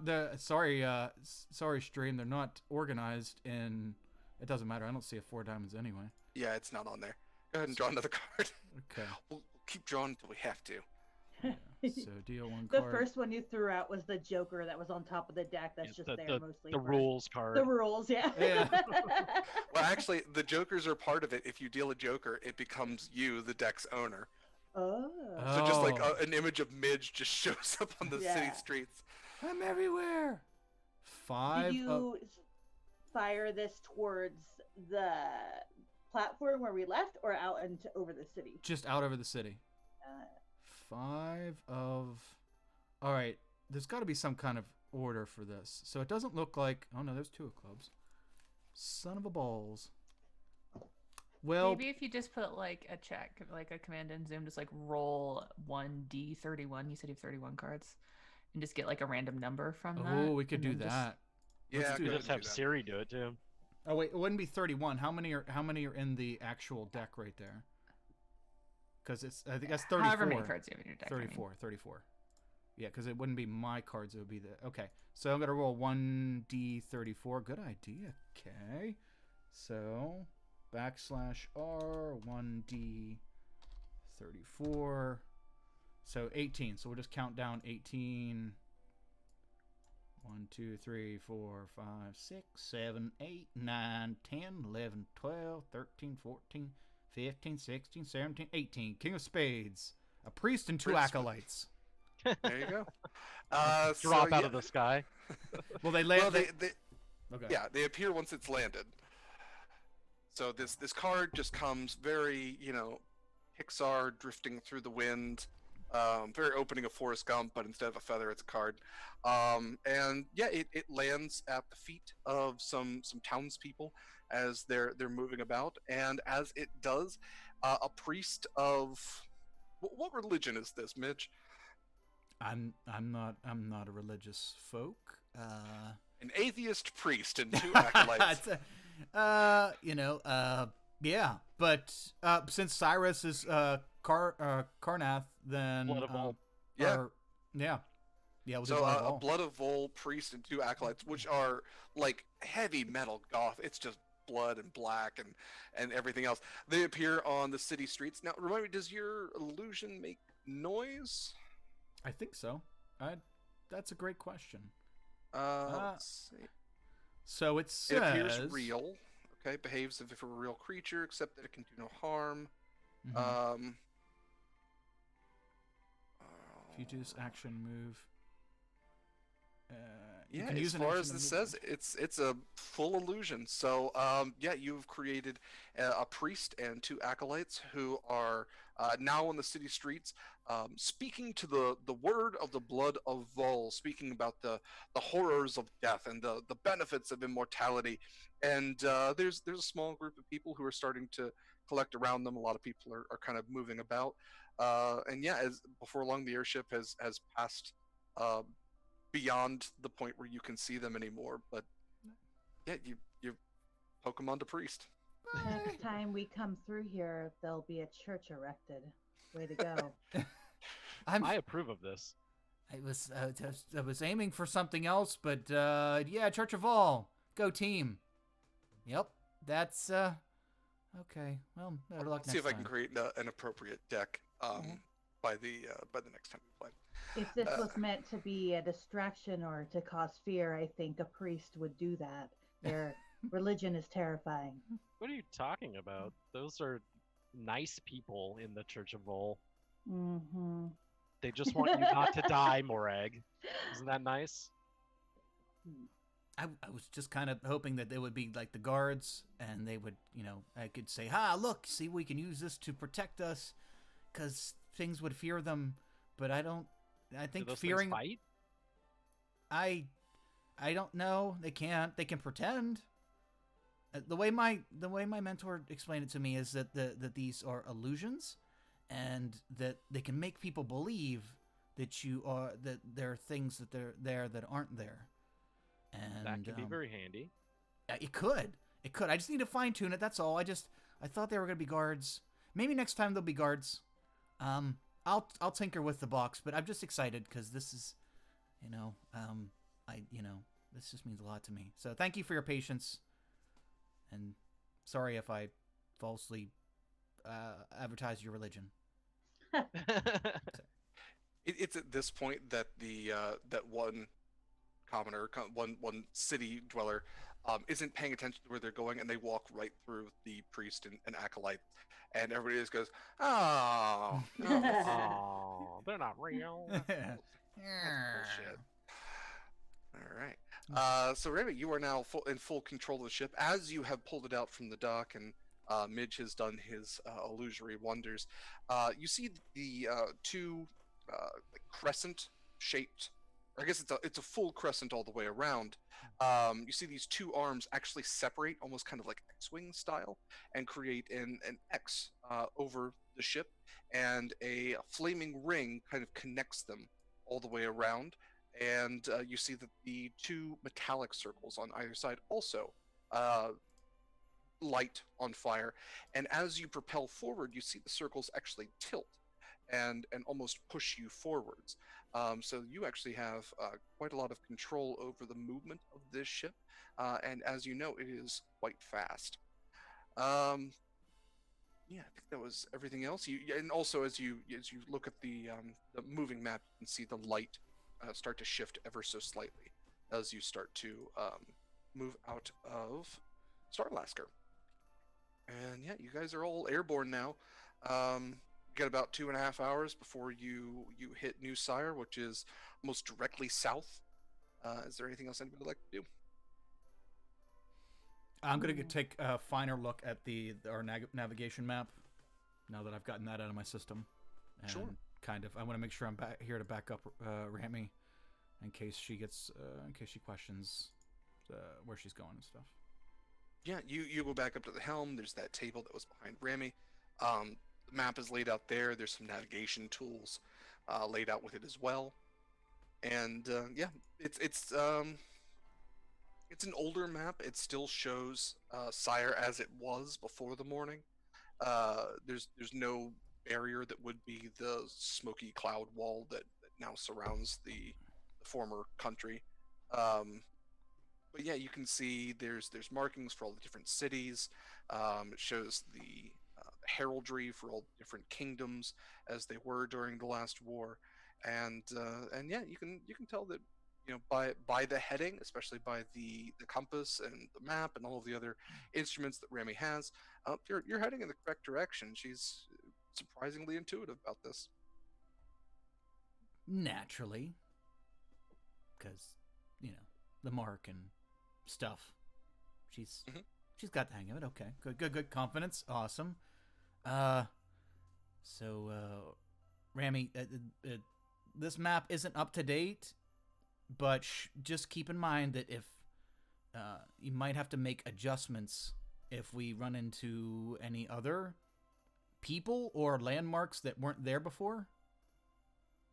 So I don't know what kind of traffic is like down here, but Sharn can get pretty busy with airships. I'll stay aware, and maybe we should look into getting a more updated navigation tool if it's so wrong. But I'll keep my eye out, and I'll let you know if I need any help figuring anything out, because we also just have a map too, and that should help, right? Yeah. Oh yeah. Yeah. We'll get there. That's not an issue. Getting there is fine. I just don't want any surprises to surprise you, and because this is your first without the training wheels. This is your first driving experience. So you and your partner will, I just want you guys to feel comfortable. I trust Nathaniel. He knows what he's doing. True, but can Nathaniel see up ahead? Or does he just feel when things hit him? Okay, that's what I'm. Stab him. Does yes. he not bleed? Yes. That's I'm more. Yeah, I need. Remember, they're your eyeballs that are needed to drive this. So. Yeah, I'm keeping my eyes open. I promise. Yeah, I know. From what I understand, it's things like Coke, where like when you're flying it, you're just awake. So that's good. Oh. That other chick looked. She just did 5 bumps real quick when we plugged her into the train. So, Wait, did she? I don't remember that. Yeah, she said she could drive all night. Yeah. Okay. Yeah. Raymond, you don't necessarily feel that way. You do feel very comfortable. You feel a sense of warmth more than what Midge is necessarily described. Maybe it's different for different people or the different elementals that are running the train. I just feel cozy. Oh. You would remember when you say that the elemental on the train was an air elemental, specifically an electrical one. Ooh. A lightning elemental. So you might be able to reason that maybe it is based on the elemental in Oh, question. that is super fascinating. Oh, I'm gonna write that down. That's so there's different reactions within our part of this bond. Well, not our, but you were part of this bond. Depending on the elemental's affinity. I suppose so. That's wonderful. Huh. You should make more friends. Maybe. Yeah, you got some, Ambien and some Coke. Who knows what the other elementals do for you?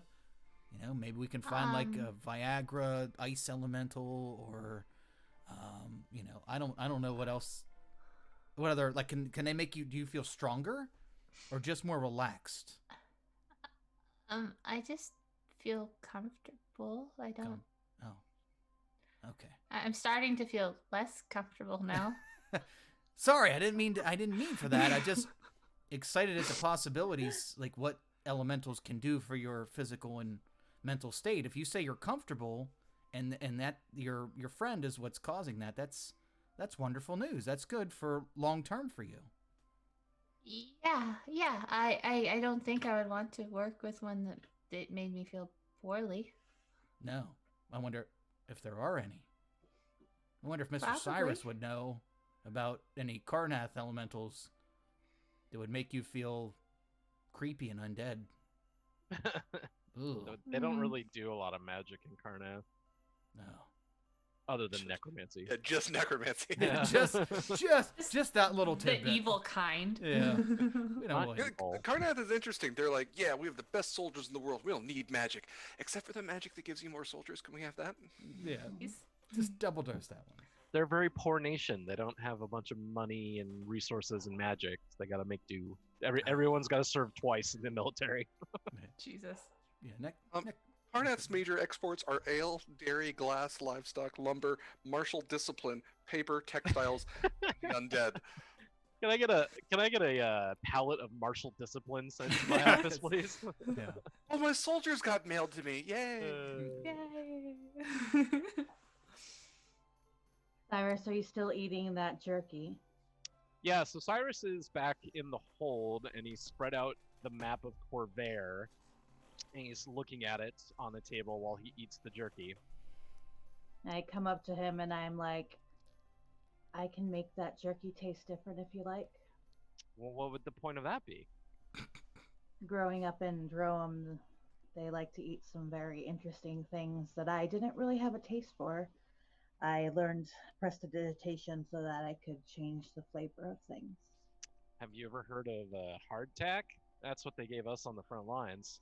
I could Basically, make... like a lump of bread covered in bacon grease. This is not that bad. I reach over and I make his jerky taste like tiramisu.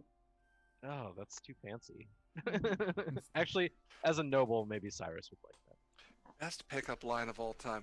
I could make that jerky taste different if you want to. You meet somebody at a gas station restroom, and that's the line you drop on them. Ah, So, fucking gas looking at the station. map, now that you're here, Morag, maybe you have an opinion on this. Pondus would have probably an opinion on this as well. Directly east of New Sire, towards the Mournland, is a little town called Gorgonhorn, and it's not quite in the Mournland, but it's on the edge of it. I kind of think that'd be a good stopping off point before we venture into the Mournland. Did we not? We have to drop off this cargo first, and then. Yeah, that's we'll go to New Sire first, but directly east of New Sire is this town called Gorgonhorn on the map. It probably would be a good idea to have like a base. Or, I mean, we could ask them what's going on in the Mournland, try and get a little more information. I mean, I Right. figure our best chance is to go to Making, but that's like in the middle of the Mournland, and we don't want to like go in blind. So, Cyrus, you would also remember that Merrick's did refer you to going to the Argonth, which as a like hovering fortress, which is actually borders. It literally floats along the border of the Mourning. On the like Breland side. Yes, yeah. So it's one of the floating fortresses that existed. It's the last one from the war, and yeah, it's basically a floating city that is essentially the last stop before going to the Mourning. And it's not on the map because it moves, right? Because it moves. Yep. Okay, cool. Yeah, okay, that works then. I just don't think we should drive right into the Mourning without getting a read of the land first. Right. 'Cause Yeah, you probably People should. that live close to it will have more information to give us before we go in. it could be dangerous, and we might only get one shot at it, and messing up could be very costly. So we need more intel from people who live near it. I agree. Okay. Do we know the location of this moving fort right now? At this point, you wouldn't, but that's kind of, in a lot of ways, what Merrick's was trying to get is stop at New Sire. They're going to be the best ones to tell you because the Argonth is, it's there for defense. The people on the Argonth are the ones that are there to protect from any of the weird, horrific mutations that try to escape the Mourning and come into Breland. So who runs it? Is it run by a house or a nation? Make a history check. I'll say it's military, so you can do that with advantage. 12. Okay. You can't remember the name of the person who runs it. You do know that it is Breelish military, and that it's probably something like this is probably some remnants of the Red Cloaks, but you can't remember the governor, commander, what his name is. I have connections with House Deneth since they helped train Cyrus, but if they're not running it, then that doesn't particularly help. Yeah, it's not mercenary run. It is official military. Okay. We'll stop at New Sire and see if they've got a location on that, and we'll go there first. Cool. All right. I apologize for my dog. Everybody can hear her barking. I think my in-laws are visiting, and my wife is outside, and so cannot silence the monster. I'm just assuming it's like ambient noise as we're flying. We hear barking dogs. It's one of those Yeah. sky dogs, everybody. Yeah. It's not that loud. Hi, puppy. Okay. All right. So everybody is pretty much topside at this point. I'm gonna say Whistler is kind of just walking below deck at this point. Pondus has taken a seat at the mess table with some of his books. He's kind of using the Everbright lanterns. I will say that also, I didn't mention this before, all of your rooms do have porthole windows that kind of look out as well, should you want them.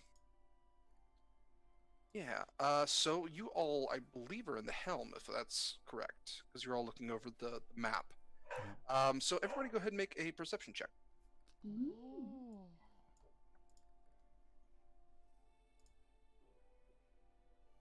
Damn it, Ahab, get out of my way. Heh. This is important. Wow. Remy, it's probably because of your connection to the God damn it, dog. It's probably because of your connection to the ship and your general awareness of what's going on outside. The rest of you kind of see something out of the corner of your eye. When you turn to look, you don't see it. It's almost like something moves too fast or a shadow, something like that. Remy, you see it very clearly. A large reptilian figure has swooped up next to the ship and then has basically turned to look at you. There's something different about it. There seems to be almost like you can't tell exactly what it is with kind of the cloud cover, but it dips back down and then kind of swoops up on the left side of the ship, on the port side. Yeah, and actually, with a roll like that, when it swoops up on the port side, you can see it's actually a very familiar figure. It is a pterosaur, and on its back is another familiar figure. You see a small halfling wearing a dinosaur-like skull as a mask, and he kind of looks in and starts waving. It's our buddy that gave us a ride to House Kenneth Tower. Yeah, I know that guy. Do you wave or anything back? Yeah. Blast him out of the sky, Rami. Rami's just like, not sure if she should take her hands off the little like conduit, but she just kind of like nods and she'll draw everyone's attention. Like, I will. I think one of those dinosaur things is following us, and I think he knows us. Do we remember? Did we get a name from that guy? You didn't. Yeah. Of course. Yeah. I'm gonna say you probably did. His name was Sapphire, and Sapphire, his pterosaur lands on the deck of your ship, and just kind of like spreads its wings a little bit, and he hops off, and once again dressed in like dinosaur skins and leather with a big pterosaur skull that he uses as a helmet. He just comes trotting up to the helm. He goes, and permission to board? You're already here. Yeah, you did. Yeah, I know. I was joking. I literally gave you a ride before. This is this is just fair. Well, what y'all got an airship? You traded up. It looks like. Yeah. Yes. Okay. What are you doing all the way out here, Sapphire? Oh, I thought you were guess- in Sharn for the big race. No, it was a hunt, and the big hunt. that's not for a few months. We were just dropping off that T-Rex, and yeah, that's we do the capturing. I'm not a big city person myself, but people want to buy dinosaurs, so we're here to sell dinosaurs. Yeah, actually, that's where we're heading next. We're going down to New Sire, the king down there. He purchases dinosaurs every now and then, and we got there's a herd down there below, and as the cloud cover breaks, if you would like to take a look over the side, there is a large herd of various types of dinosaurs, kind of Doggy dinosaurs. Rough. yes, doggy dinosaurs, all roaming across the open plain that leads from Starlasker to New Sire. Wow, that's a lot. That's They do travel in herds. Wow. We're Excellent. Kyle. oh Oh gosh. boy. We're actually Oh, making a boy. delivery to New Sire as well. Not dinosaurs, but Yeah. you are doing dinosaurs, so that's cool. So you've been down to New Sire more than this time? You've been down there before? What's Yeah, a couple of times. it like down there now since everything changed down here? Factory of sadness. It's not as bad as people say. I will say that there are few places with as much hope as New Sire. There's a lot of people who got all sad about the Mourning, but they don't let it keep them down. They built a whole new kingdom just like in 5 years. I mean, they had a lot of help, if you ask me. But no, that's not easy. And I think they're on Breelish territory, right? Or is it the remnants of Sire that didn't get hit? I don't mess with politics, they say Breland gave them the land. New Sire's like, well, it's us now, and it's, I deal with dinosaurs. Dinosaurs are simple, they eat, they sleep, they make baby dinosaurs. Mhm. Smart guy. You got it all. I think you got it all figured out. Yeah, you mind if we join you and just become dinosaur herders? Yeah, you want to be dinosaur hunters? Yeah, yeah. I mean, you caught a T-Rex. You're true. basically there. We've got a knack for it. You did, yeah. Yeah, you want to join our stampede? Well, I mean, we're on an airship, so I don't know how that Well, would yeah, work. I'm on a pterodactyl. I'm still part of it. We travel together for safety. Oh yeah, I mean, if you guys are going the same way, can you guys keep up with our airship? Yeah, we got dinosaurs. They're fine. We've got a They don't- really cool airship, so They don't get tired. You don't. They get tired, and you feed and water them, but it's you don't have to do that for an airship. Well, we're only going to be traveling for another Yeah, couple we'll- Can hours. you we'll go cuddle the an same way. airship for warmth? Can an airship show you that it loves you? Yes. Midges can. I mean, well, it's complicated, but Nathaniel and I are friends. your dinosaurs are probably cold-blooded, so you're not getting a whole lot of warmth out of that. No, look, we're not measuring air that- vessels here. Okay, this is not what we're doing. Burn right there. That's just a theory, okay? Um, Dinosaurs evolved into birds. They were probably Yes. warm-blooded. Shut up. Listen, I've got respect. I got mad respect for dinosaurs. Love them. And the fact that you are so good at getting them to cooperate with you is a true testament to your people. But we should probably, I vote for Flying V. Anyone? Do we have enough for a Flying V? We'll stay formation. Yeah, would love to, just to say I did it. Be involved in a Flying V. That's all. That's my input. Yeah, no, we can fly in V. That's for sure.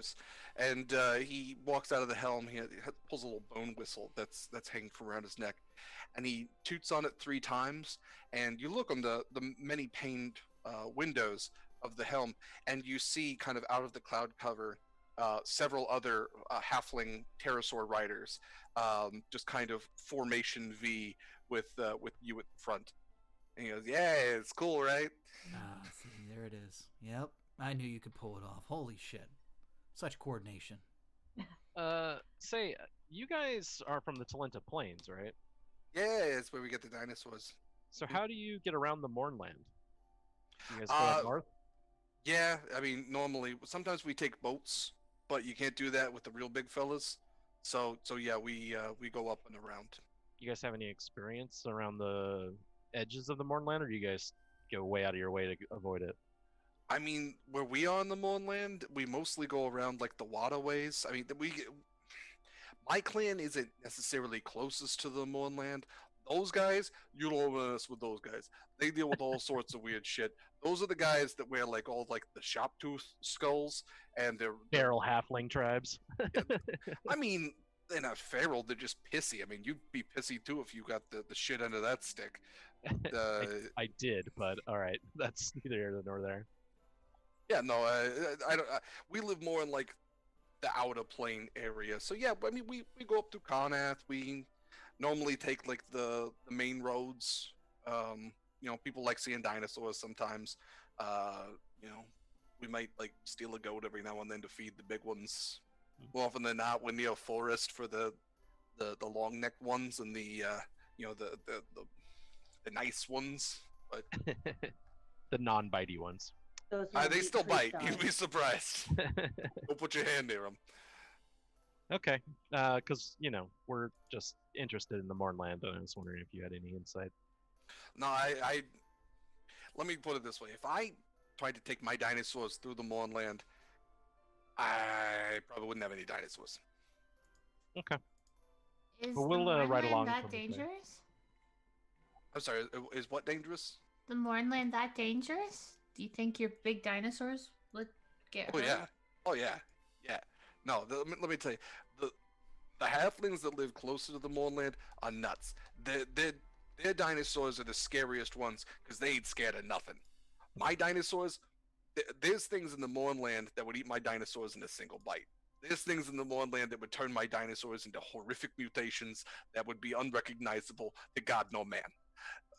There's things in the Mournland that would give my Tyrannosaurus Rex nightmares for the rest of its life. It would give my Tyrannosaurus Rex PTSD. Oh, You ever seen a Tyrannosaurus Rex with PTSD? It is not a pretty sight. have you? I have. So They got to go to Tyrannosaurus Rex therapy, and they got to talk about the Tyrannosaurus Rex mother. So this Or is. you could just enlist them in a hunt and be done with it. Yeah, is that what happened to that guy, the dinosaur we helped? No, Did he was defective. that guy's a good killer. That's who you want in a hunt. You don't want the one that's crying. You ever see a T-Rex cry? It's really sad. I didn't know they could. They got How you- did they that's- reach their eyes? They can't. That's the saddest part. Mhm. You have to tissue them. Oh. Well, All right. Yeah, we'll fly in formation with you. Yeah, as you all, if you want to look down, you will see a number of various types of dinosaurs. There are a couple of the longer-necked ones. There's some that have the harder shell on the outside. You do see several predator types, and all of them seem to have halflings riding on them, or they are carrying supplies that are kind of strapped to the back. Very Dinotasia sort of. Dinotopia, was that what it was? Dinotasia. But yeah, if you guys don't want to do anything else, we will get you to New Sire. Rami's just now very concerned, so she's going to just ask the group at large about the Mourning land because she doesn't really know anything about it. Wait, you didn't know how dangerous it was, and you still signed up? well, he didn't make it sound so bad, and he was offering some good stuff, so I thought I should do it. Literally called it a suicide mission. Yeah, it's more or less. Merrick's did not mince his words. Do not put this on me, Rami. Rami yeah, has a it's selective super memory. dangerous. I mean, I was stationed on the border when the Mourning happened, and some horrific things happened to people that came into contact with the mist. Well, how are we gonna get in there without anything happening to us? I'm hoping the Argonath is the name of the fortress. I'm hoping Argonth. I hope they have some help for us or some ideas. Yeah, the Argonath is those two big statues in Lord of the Rings that they There you canoe go. through. Oh, Yeah, I but knew that sounded familiar. they didn't get it from that. Wink. All right. So yeah, it's their job to deal with the Mourning and the creatures and all that stuff. So if So anyone they'll would help go- us. them, maybe they I don't know. People go into the Mourning. It's not unheard of. They probably help those people. Oh, well, if it's something we can do, then we don't need to worry, right? Oh. Yeah. Everyone just. Everything's gonna be Oh. fine. I look forward to seeing the haggard and weathered and the Rami that comes out Just the has, morning No, just right. just wrinkled. She's seen just some gray. things. yeah, Just big white eyes, like Just like- bags down to here. so like All right, Nathaniel, we're done with this shit. yeah. Go free all the elementals now. Yep. All Okay. right. Yeah. Before too long, you see in the distance some mountains, and before them a city stands before them. And as you keep getting closer and closer, you see that this is actually bigger than Starlasker. It's not the ramshackle tent city that you expected from what everybody says about New Sire. It has a fortified wall. It has, multiple houses inside, as far as the eye could see. Many of them have, chimneys, which are, smoke trailing in the air. Let me pull up my description to make sure that I don't miss anything. Yeah, so like I said, many cities needed rebuilding after the Great War, some in small ways, others needing massive reconstruction projects. New Sire is in a category all of its own. Built after the Mourning over the course of 5 years, this building project became New Sire, was built on tears, charity, and the enduring willpower of a people who lost nearly everything. The city developed quickly over those 5 years due to, in no small part, the patronage of Dragonmark families and the various rulers of Central Khorvaire. Surrounding the city is a stone wall Beyond it can be seen rows and rows of structures. Most of them are formed from cobbled stone, wood, and thatch, but they are sizable nonetheless. Um, yeah, and beyond all of those stone structures is a large looming stone citadel. And on the various towers and parapets of this stone keep, you see the banner of Sire as it flaps in the wind, a green background, green field with the crown of Galifar featured on all of them.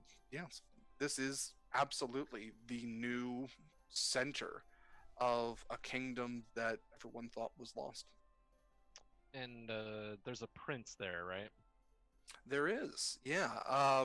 You are instructed to meet with Prince Orgrev, who is the de facto ruler of a kingdom that isn't a kingdom. He is, Yeah, place that he is doesn't the, exist anymore. yeah, he's the remaining ruler, and everybody's just kind of let him have it. The whole mourning, the whole existence of the mourning itself stopped an entire war. And when it did, technically Prince Orgrev was ruler of Sire. By all technicalities, he should be the new ruler of everybody. Yeah, but they have That's the best claim, right? Sire did.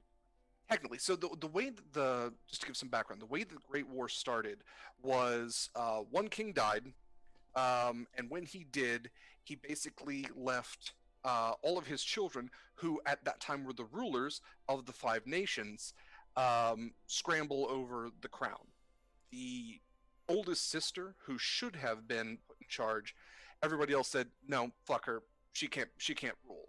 Even though she had another brother that said like, "Oh, she should." All of the other siblings basically led a rebellion and started the Great War, which then lasted, I think, 100 years. Yeah. Yeah. So, yeah, not great, just entirely. Yeah, the death of King Geralt or Wynarn was the last king of Galifar. He died in 894, and then 100 years, almost to the day, in 994 was the day of when the Mournland came into existence and new Sire left existence. So what is Prince Orgrev kind of saying about the whole political situation now? Because he's technically the claimant to the throne. Does he still push that, or has he kind of like left that away? To the general knowledge of everyone, New Sire is grateful for the Breelish charity and its grant of land. Shitty as the land may be, they don't mention that. No, Prince Orgrev to everyone, his political stance is one of gratefulness and just trying to help his people reclaim some sort of respect and dignity that they lost. Okay. Yeah. And yes, this is a decently sized city. It does not have a lightning rail station, but there is the House Orion kind of like roadway that they've built does lead to New Sire, so it can get carriages and things like that. And it does have a modest, about 100-foot tall, very similar to Bevan's Dockendine. It does have a docking station. Are our papers in order now? Does this ship say it belongs to us, or are we still kind of seedy? Look at the glove box. Is there a title? Yeah, this That's a by good all question. reason, it doesn't have any of the markings of House Lyrandar's ship. The House Lyrandar symbol is a kraken, and it doesn't bear any of those markings. There is a flagpole, which is actually bare, and I actually totally forgot that Bevan was supposed to offer you a masthead and a flag. So let's retcon that real quick. Hey, Randy, what masthead do you want for your ship? I don't know. I hadn't thought of one. All right, we'll think of one. We'll put it on there. Yeah. And yeah, you can fly whatever flag you want. You can fly a flag of your own. You can fly a flag of House Cannith. Can let our freak flag fly. Yes, you can make your own maybe freak it flag would be- just with a picture of Morag on it. Maybe it would be better to have a house Cannith flag since we're wearing like his little emblems anyway, and we're doing work for him. So like maybe For the time being, it might be Or there was also like people trying to like assassinate him, and he didn't necessarily want this to be advertised too loudly. So Oh, he said that you can tell whoever you want. You literally told the newspaper. that's true. Yeah, we That's we also let the true. cat out of that bag a while ago. I would say like my first instinct would be to have a house can flag flying. I think that makes sense. It also is the best like international way to do things because the houses are everywhere. Yeah. So their power translates across borders. All right. So on the back of the ship, behind the helm, flies a sizable flag featuring the symbol of House Cannith, which is the Gorgon. Yes. Yeah. Yes, the metal bull head of the Gorgon. And so this is an official House Lyrandar docking station. You do see the Kraken symbol, and it is fancier than Bevan's. It's a lot more silvery and pretty. But yeah, you dock and what would you like to do? I don't understand how where does a Kraken fit into Lyrandar's? So House do Lyrandar boats, was a too. transportation house. The airships are actually a relatively new invention. They were only invented the last 4 years of the war. Before that, House Lyrandar was known for its elemental galleons. So they sailed the seas using their elemental dragon shards. That's where the Kraken comes from. House Cannith built the airships in the last 4 years of the war, and like so many of their inventions, handed them off to another house, House Lyrandar. So they House Lyrandar then could take to the skies and monopolized that entire venture. Makes sense. Okay. Do we have to put money in a meter? Well, the ship is hovering next to again one of those platforms. So it's up to you guys if you want to dock here, or if you want to try to enable landing gear. I have a question just to make sure I have it Sure. clear how it works in my head. If I'm going to take Nathaniel in the little stone, I probably need to actually park on the ground, huh? Like Not I don't imagine necessarily. will it stay hovering if he's So- gone? So these platforms are meant for ships to be able to be worked on, including for them to have their dragon marks or their dragon shards removed. So Oh. they do have a certain spell that allows the ship to actually be bound to that spot until it is released. Oh, okay. Hold airship spell. It's in the Yeah, it's just a general field of like levitation that exists Okay. where the airships are. I'm probably gonna park at the docking station tower. Great. It's possible that we might have to pay some money to dock here. We'll find out when we disembark. Mm-hmm. All So- right. I'll pay for it. All right. So you park. You dock the ship. You see some attendants who are very well dressed in these kind of like navy blues, high collared jackets with silver trimming. You see them throw ropes up to you. And Whistler is there. He's waiting to catch the ropes. He ties them off, and you are now docked. Where'd Tapper and his crew go? I don't know if that's his Sapphire? name or not. Oh, yeah. Sapphire. Yeah, Sapphire is still aboard. He kind of like waves off to you as you dock. He goes, "We're gonna go in through the front gate. I will see you up at the keep. All right." Oh yeah, we're heading there next. Yep. Great having you. Perfect. Good luck selling your dinosaurs. Oh, it's all good. We've already been paid. This is just a drop off. But it's always fun going through the city and having the kids, and they stick their hands out and dinosaur snaps at them, and you might get a finger, but it's fine. Okay. Yeah. Make it's sure always all good. your T-Rexes were fed Well this time. fed. Yeah. Oh, we're selling one of them, so yeah, no, Take care of their mental health. it's important. It's important. A sad T-Rex. Eating them, telling maybe, but like therapy, a must. Yeah. Life finds a way. Oh, my God. Oh god. Yep. Just dropping them all. Yep.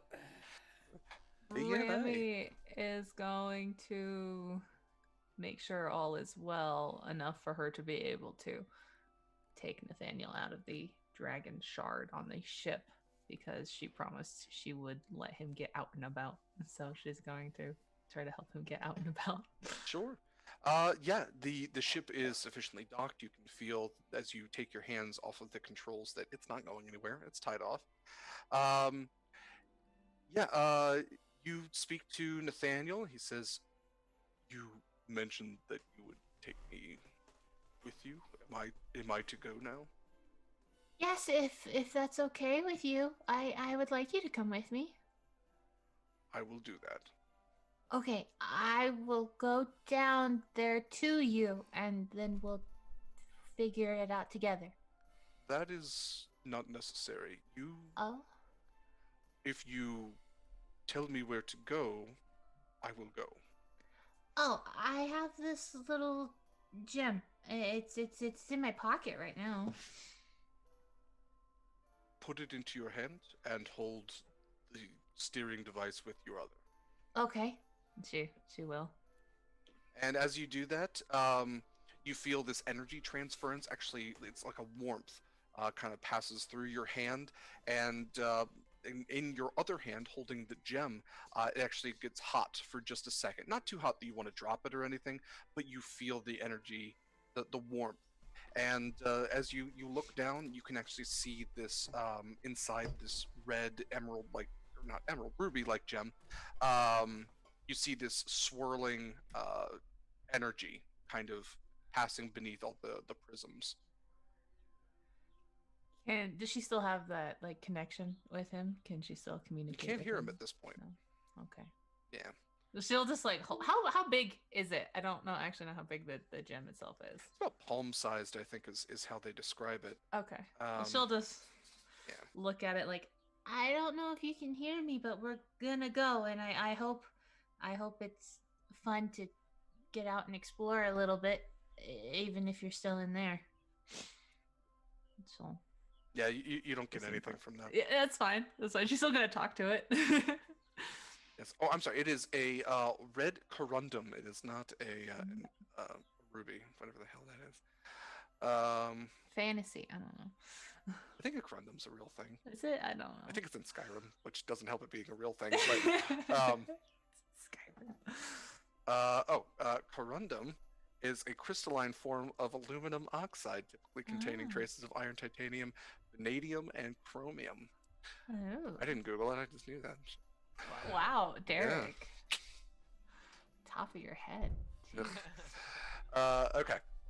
So yes, you now have Nathaniel and the elemental gem. So when you use an action to break the gem, which we're not going to say that's how that works. When you use an action to speak a word, we're going to say that. You can summon the elemental as if you had cast conjure elemental spell, and the gem, yeah, it doesn't lose its magic. Dude, who needs the methods? I got Nathaniel. Yeah. Which I did add a sheet for him, so I you. did share that with you in case you did want to use him. Die. What if he dies? That might be bad. I don't want him to die. Yeah, You have to catch another elemental. Yeah, we'll have to go out into the tall grass. Yeah, we might just have to poke him on this one, that if Nathaniel falls to 0, he goes back into the ball. Like, I'm okay with that. Yeah. But we'll see. I want to make this hard. I don't want to make this impossible. I don't want to have a 3-session long stint of you trying to catch another one. Yeah. Just distraught Rami. Or maybe I'll just have you steal somebody else's dragon shard. Dragon mark. Have to do a heist. All right. What we gotta do? Yeah, you've parked. There is as the gangplank attaches your ship to the boardwalk, the platform. There is a once again well-dressed, high-collar, navy blue, big silver buttons, very official-looking half-elven woman standing there with a clipboard waiting for you to disembark. We do that. All right. And she stands there with her her writing implement and her clipboard. Which of you is the pilot of this ship? The young lady over there. I'll look at I Remy. am. Wonderful. And your name, Miss? Ramiel? Docking is 2 gold for the week. For the week. Oh, okay. Yeah. No, I got it. I'll take care of it. Oh, thank you, Midge. You're welcome. Here you go. Ah. Did you just Wonderful. throw it at her? Without looking, No. she catches it. I don't know how long we'll be here, but that should be good for now, right? Well, should it come to the end of the week, we will just charge you additionally for Uh-huh. however long you stay beyond that. It won't Okay. We've got some cargo meant for New Sire. Can you guys offload that for us? Young man, you're in New Sire. Where is it bound for? Do we know that? Oh, I You can assume you're meeting with the prince. Yeah. I guess the castle then. You have. We an have a audience? meeting with Prince Orgrev later. I see. We will have your which cargo bay is the large cargo bay? I'm assuming. I'll explain the the things. back. Yeah. Yeah. With this one over here. We shall have it delivered.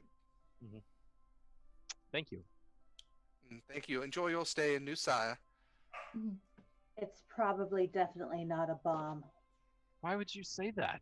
You can't. But- Not in a place like this. You can't say Yeah, that. you can't say bomb at saying an that. airship landing For station. TSA, like. Yeah. Great. Now it's gonna take us forever to get through here. Yeah, at that point, Pondus Do we rips off his know cloak. what He's that got a is? badge. Yeah, Air Marshal. yeah. Do we know what the cargo is though? We never really looked in it, It did was we? something from House Cannith, right? It's just like it's stuff. I think he didn't go into too much detail. We I don't probably believe. should have looked at it. I You were mean, told it was food and medical supplies. Okay. Oh, okay. Yeah. Like a Goodwill type, like a olive Uh, branch, maybe. It's a bomb. God Something damn to it. grease the wheels. Yep. Definitely a the- bomb. Not a bomb. Merrick's wouldn't send us with a bomb. It would have True. exploded well before now. That was the Yeah. train, not the airship. That's true. Okay. hmm. I can't get this Pondus Air Marshal thing out of my head. Yeah. He's probably a fake. He outranks you. Do you want an air marshal with you? You're the master at arms on the ship. You really want an air marshal stepping on your toes? He outranks me. Yeah, we gotta get rid of him now. That's what I'm talking about. Yeah. An unfortunate accident while traveling on an airship. They happen all the time. Let's let Mourning turn him into something. I don't know. Bunch of bones. I've never seen her turn something into bones. So that leave me that. Give me that much that I haven't seen that horror. I yet. don't have to turn anything into bones. People are already bones. You just have to access the bone. You have to See? just That make it just worse. Yep. Let's go to the castle.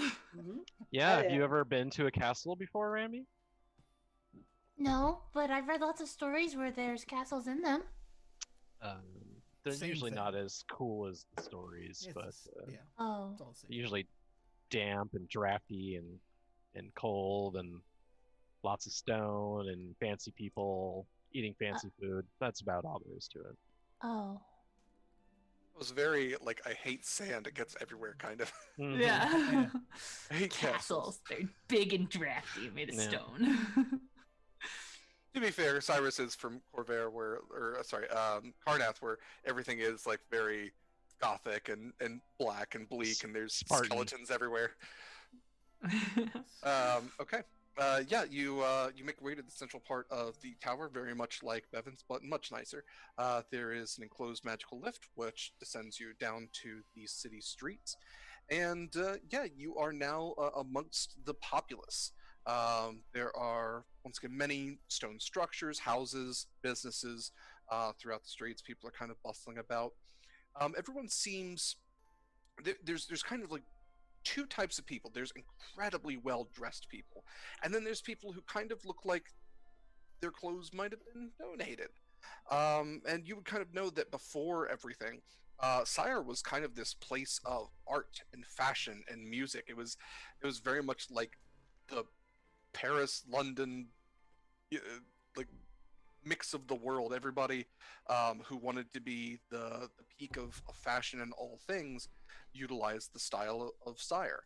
And you see a lot of these people who are still trying to kind of maintain that throughout their lives, but then others who might have fallen on harder times as they are essentially refugees. This probably bugs Cyrus a lot. Carnath is not known for their frivolity. They're very like restrained, and everyone has to. Oh, what's the word? There's a shortage of stuff, so everyone has to kind of limit how much they take or use or all that stuff. Mhm. So like to see New Sire like being rebuilt, but there's still like all this like extra They're clothing. not and rationing. yeah, they're not rationing. That's what he's thinking. Okay. Midge would like to go into the first establishment that after getting out of the tower, that we could come across and just go in and get a couple of gold changed to silver, please. Yeah. Near the docking station is very sensibly a gold dragon inn. You kind of would think that anybody coming into town would need somewhere to stay. Hotels are located near airports. So yeah, there's a gold dragon inn. Another house, Galanda halfling stands at the entrance. Welcome to the Gold Dragon. Are you looking for a room, sir? No, thank you. Love your establishment. I've stayed at Gold Dragons for a long time, and I love them. Can you change some money for me? I'll give you a tip.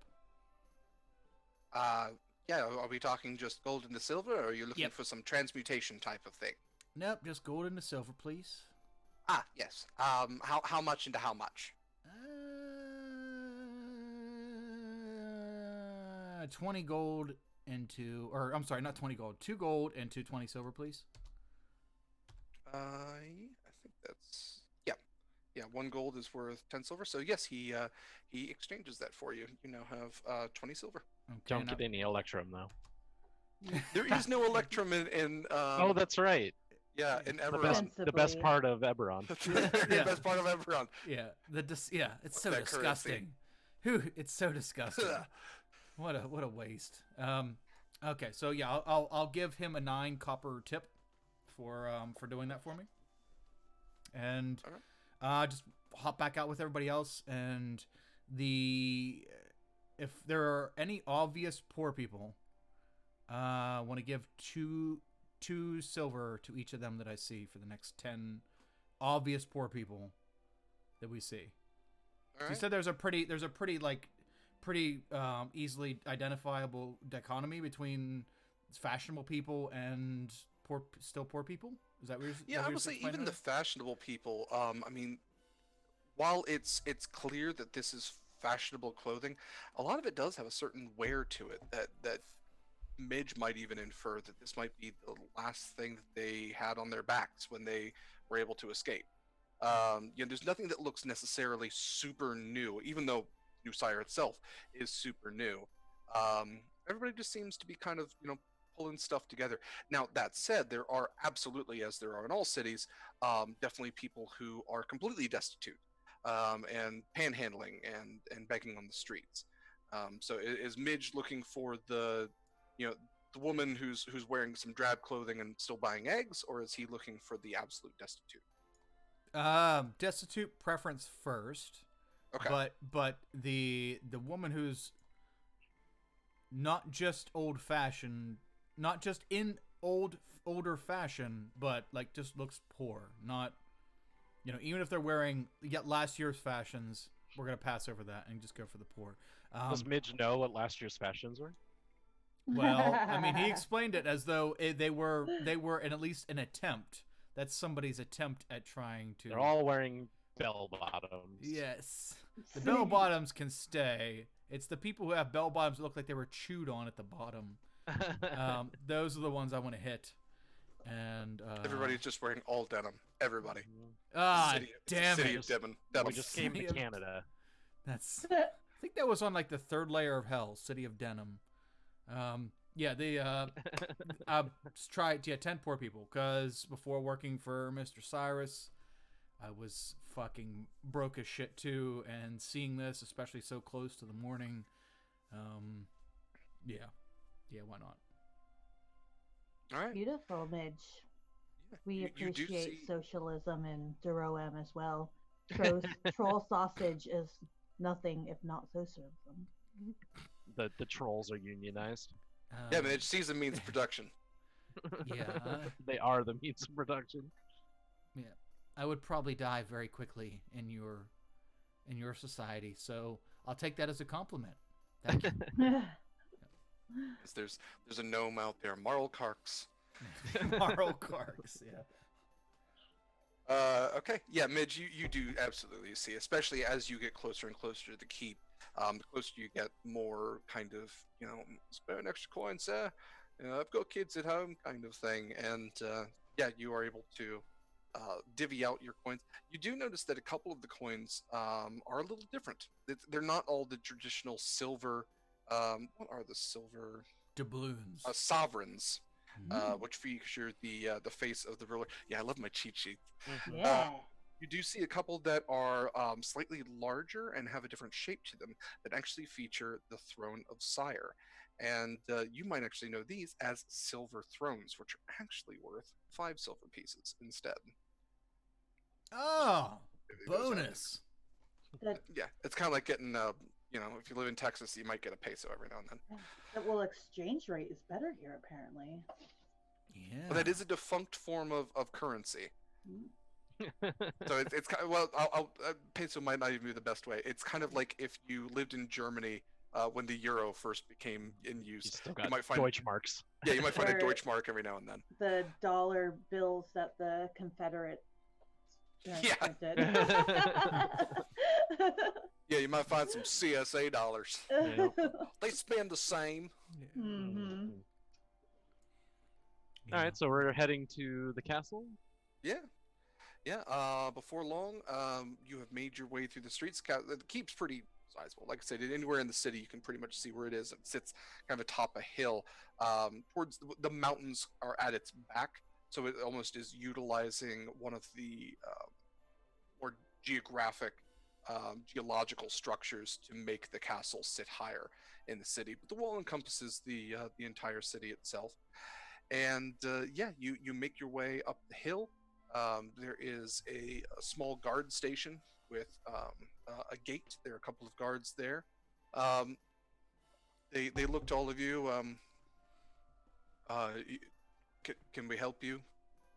We're here to see Prince Orgrev on behalf of House Cannon. Uh-huh. Did we have like an appointment? Are we on a list somewhere? I show the Glamory sigil. Yeah, Lord Merrick's Decanus sent us. with supplies for New Sire. All right. Well, just one moment, and he goes back into the guard station, and you kind of hear some light talking, and he comes back out and says, "Everything checks out. Welcome to New Sire." And he goes to the gate and raps on it twice. You hear some kind of like large metal moving behind it, and the gates open up, and you are ushered inside. Attack! Our day has come. Our ruse worked. Yes. Okay, so we'll head in, I guess. Yeah, there's a large kind of like very well decorated foyer, essentially, a welcoming area. There's plants on either side. There are two large staircases that kind of curve up and around to a second floor area. The green is definitely the color. You see the green banners with the crown of Galifar featured on them. The steps have a green carpet which leads down them. Green carpet with gold trim leads you all the way, through into the building. It seems well lit. This it does have very much a like domed citadel kind of appearance to it, with windows on the top circular structure that let natural light in. And there's a guard standing there. He says, "If you're here to see Prince Olgrev, he is up the stairs. The throne room is just beyond." Thank you.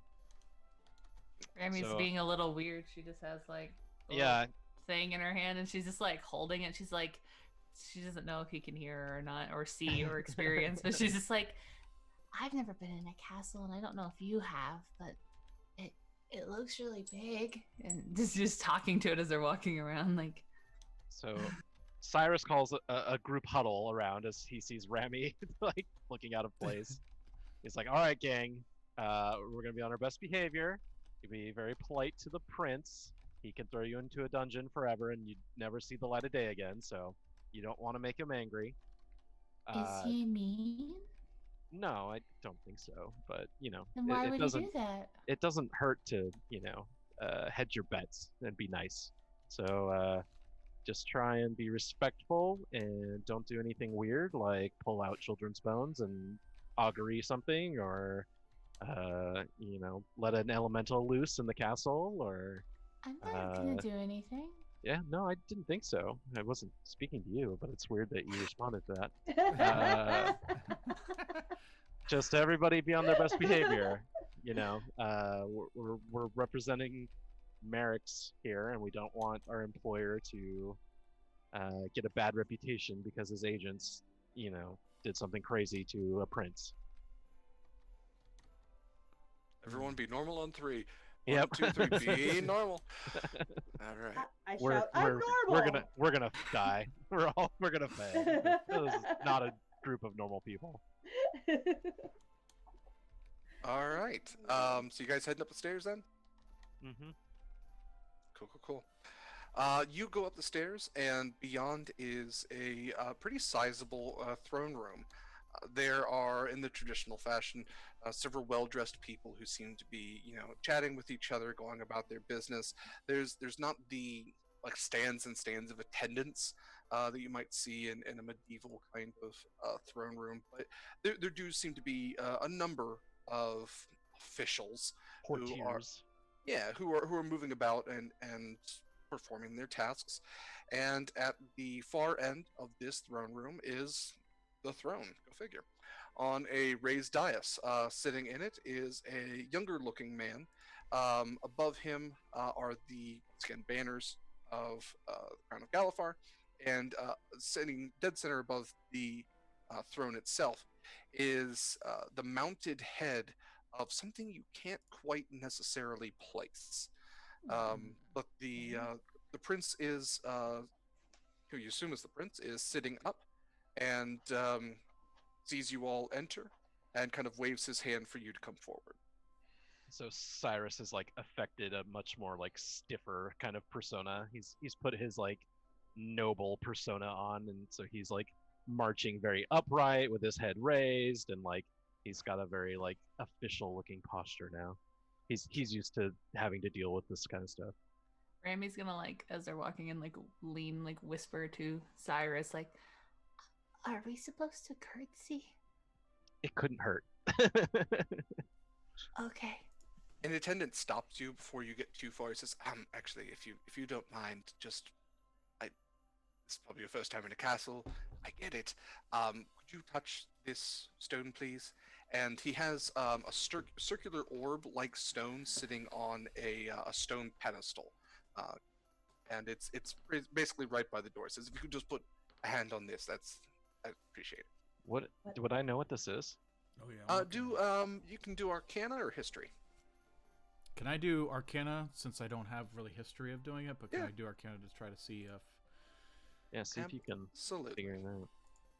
Terrible at either of those. Oh, nice. All right. Midge, you would know this is a cleansing stone. It's basically something that you see in fancy places that cleans off all your dirt and makes you presentable. Sweet. Oh, okay. Yeah, let me get the exact description of it here. Okay. This is essentially gets all the grime off you. Yeah. sphere, 1 foot in diameter, engraved with mystical sigils. When touching the stone, you can use an action to activate it and remove dirt and grime from your garments and your person. All right. Oh, I guess God, we touch it. Thank God that syphilis is gone. Yikes. Oh my God. Oh, man. You say that out loud? How did you Yeah. touch it? The Oh, attendant yeah. just looks at you and just goes, "Oh, Yeah. no." Thanks, Does it buddy. take the- Might want to Please, wipe. please see. We can get you a physician if you'd like. I could lay Nah. on hands you and get rid of that, I think. Does that cover I don't know. STDs I don't know if we or- want to use that It phrase. covers disease if you use 5 points of. Yeah, right? It's a disease. Yeah, shame only increases your risk. If you need something dealt with, you should tell us. We can get you a House Jarasco attendant here, or dragon marked and everything. They can cure you of I that. don't I feel- know if I feel comfortable touching the stone after him now. Like, Yeah, is the right. stone Can we all touch it sanitary? before, Midge? I feel great. Broke a stone. Sorry. We need to get a new one now. Damn What- it. Sorry, Sharn. Every fucking time I go to Sharn. yeah. Sorry. Just walk into the city and just damn it. It got me again. It got me. I fell into that brothel. Damn it. Uh-huh. All right, Fell let's into touch the something. stone. Man. Morag generally has like a greenish and purple like color to her hair, and when she touches the stone, her hair becomes platinum white. And you realize that like all of that was like maybe like lichen Ooh. like little bits of So, little, are like, you doing like a Freddie Prinze Jr. movie Glow Up right now? Like, where apparently Sixpence the Richer's playing, and we're all Yeah. looking at Morag in a new light. She's Oh. like actually beautiful.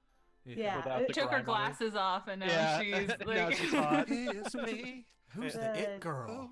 daughters say that I'm a chore to look upon, and so I try to muddy myself a little in their presence, but I guess this is what I have to do now I that think we're Rami here. and Morag are gonna need to have like a sleepover and like braid Morag's hair. Rami's just like, she's so pretty. Now that it's not Bugs. crusty. Yeah, the attendant looks at Morag and goes, "Oh, she's all that." Ah, Oh. damn. Just the right age for all those. More like doesn't necessarily want to be dirty, but hags like ugliness, so You gotta look haggly. yeah, and so I'm less haggly now, unfortunately. All haggly. All right. Yeah, so now that you are all clean, you approach Prince Orgrev. It is, like I said, it's a decent-sized hall, so you walk along the carpet that leads directly to the dais where he's sitting. Even then, the sound of your steps kind of echoes. There's these the walls are covered in tapestries that show different battles. There's several which kind of show the marvels of Sire, whether not necessarily combat, but musical performances, artists. A lot of it almost has like, you kind of see like some of the paintings have burnt edges to them. And you can kind of almost think that maybe these things have been recovered, or they were salvaged somehow or saved from the morning. But your footsteps kind of echo. There's large windows which are letting light in on all sides. Very kind of Red Keep, Game of Thrones, but not as ominous. And Prince Orgrev isn't Joffrey, so don't worry. In a few moments you are before Prince Orgrev. He sits there upright and attentive. He is in his late 20s, but he is certainly, and now that you've gotten closer, he looks older. A lot of it is probably due to stress, creases around his eyes, a little gray in his hair already. But he's regal, charismatic, not that unattractive. And he sits now, he says, welcome all of you. What can I do for you? We bring supplies for new sire from House Caniff. Oh, that was you. Yes, they've been delivered already.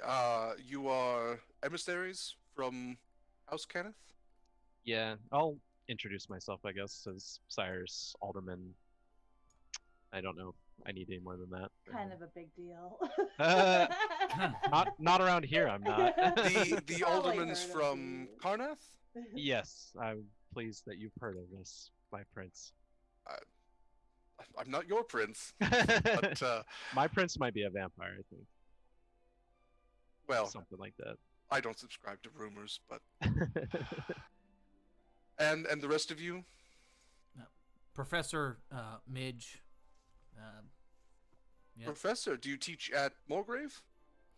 No. I'm from Sharn. I'm PhD right now. Pondus is a scholar at Moorgrave, isn't he? He is. It was a I'm slight so, edge. so glad I didn't drop that. So glad I didn't drop that lie. Yeah, I don't cross-pollinate with those, professors over there. I see. Well, I had no idea that Sean had another university, but it's good to see that learning is spreading. And you two? Morag, my prince. My name is Ramiel, and she'll do a little curtsy. Cyrus gives like a little thumbs up, like a on his side that only she could see. And then Whistler kind of raises his three-fingered metal hand. I am Whistler. It is an honor to meet you. And then Pondus Varus of Mulgrave University, Emeritus Scholar. And it says, well, welcome all of you. From whom in House Kenneth do you come? Merrick's to Kenneth sent us. Well, suppose I shouldn't be surprised. Merrick's and I are in not dissimilar situations. He and I are both Rebuilding. young leaders trying to do what's best for our people. They're in love. I ship it.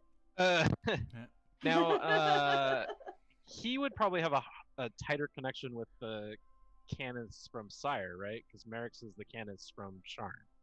Is that correct? Well, technically, all Kenneths were from Sire. Yeah, but I mean, Merrick's family was based in Sharn. So, Merrick's family is now split three ways because they no longer have a home base. And that's kind of his deal. He has an aunt and uncle who are both trying to claim the house name. So, by all technicalities, all of their family shit is still in Sharn, and they've now had this three-way split of who's going to govern and where they're going to govern from. Okay. Yeah. Just trying to make sure I'm not walking into some sort of like political nightmare between the three branches of House Kenneth and what new Sire might think about it. Yeah, right. You did in the first session. Yeah. We're here already. Okay. Yeah, we're heading to the Mourning next. We were stopping here. We're on a mission for Merrick's to recover some things there, maybe. His eyes kind of bulge a little bit. He goes, "You're going into Sire." Perhaps. What do you mean, perhaps? You just said you were going there. Well, if it's too dangerous and we can't do it safely, then I don't know what we'll do. We're hoping to go to the Argon fortress and see if they have any information for us to help us. I see. Well, I can tell you right now that if you're planning on traveling to the Mourning safely, you're on you're dreaming. There is no traveling into the Mourning safely. There is no safe about it. We're hoping to go from suicide mission down to very dangerous. That's the scale we're working with. Well, you wouldn't be the first. But actually, should you mention that, I have interest now. What do you know of the Mourning? There was a terrible disaster at the end of the war, and a flash of light was followed by a big wall of magical fog that corrupted and transfigured all manner of beings that came into contact with it. Exactly. That's all anyone knows. If that. I'd like to show you some things. I'd like to show you what I've learned of the Mourning, of my kingdom. Would you all be willing to take a brief walk with me? Sure. That would be our honor. Sure. Wonderful. And we actually are going to go ahead. I think that's a good enough stopping point. We will pick up from there. So we will leave off with. Actually, you know what? I got 5 minutes before it's 8:30. Let's go ahead and just Orgrev. Yeah. If they're fine, I'm fine. I'm off work tonight, so I don't. There's no rush for me. So it's and where you feel it's right, Derek, and as long as everybody else is okay. I think I'm gonna lead you off with this. Orgrev gets up from his throne. He says, "If you could follow me, none of you are going to assassinate me, right?" And he kind of laughs. Of course not. No. Wonderful. God damn it. And I can't speak for Morag, but the rest of us are probably fine. He leads you kind of behind. There's these two openings, which are on the far side of either end of this hall. And he leads you down the right one. And you go down a hallway. It has several doors on either side. At the very end of the hallway, there is a staircase, which spirals downward, a stone staircase. Once again, there are ever-bright lanterns which light your way. You actually spiral down the staircase for some time. You can imagine, you see several like kind of get-off points as you move to what you mentioned is the first level, then a subterranean level, another subterranean level, and then finally a third sub-basement, which is, as you can imagine, dark, definitely cold, but not as dungeony as you might expect. I was gonna say, he's taking us right to the dungeon. I told you guys, your curtsy wasn't good enough. Yeah, there's no like pools of dripping weird green water. There's no like moss growing on the walls. No, it's actually it's well fit stone. There's boring. There's no like nobody being tortured down here. Yeah, there's no screams of the dying. No. But he leads you down another hallway to a large reinforced wooden door, and he raps on it a couple of times and opens the door, and there inside is let's see how it cool and damp. Oh, I should say it was locked with an arcane lock that he does whisper into, and it clicks open. And it is a well-lit room. There are tables on all sides holding glass jars of various strange, hard-to decipher specimens. Some are plants, but not plants you've necessarily seen before, or plants that you've seen before, but they're not quite right. Some of the jars are filled with liquid and various animalistic pieces or full animals, or you're not really sure. Some of them are in liquid, some of them have kind of are moving about. This I like. Yeah, some of the jars seem to only hold liquid, or are just completely indiscernible, either holding something like fog or shadow within. Two tables at the far end of the room have two large objects covered in sheets. And standing over one of them is a female individual. She turns around to look at all of you. She's very youthful looking, very beautiful. She's an elven woman with dark brown hair, and he looks to all of you and says, I'd like to introduce you to my expert on the Mourning, and I believe one of the greatest minds that Khorvaire has to offer. This is Prudence Decorus. She is also, much like you, Pondus, and well, perhaps like you, Midge, she is a university scholar from Moorgrave, and I believe she will be the best one to explain and answer any of your questions about my kingdom. And at that, we will leave off. Expert. Okay. So he's just said she's an expert at the Mourning. She is an expert of the Mourning. Yeah. Okay. As far as anyone can be. How do you spell her name? Prudens. Prudence, and then her last name is Decorus. Decoris.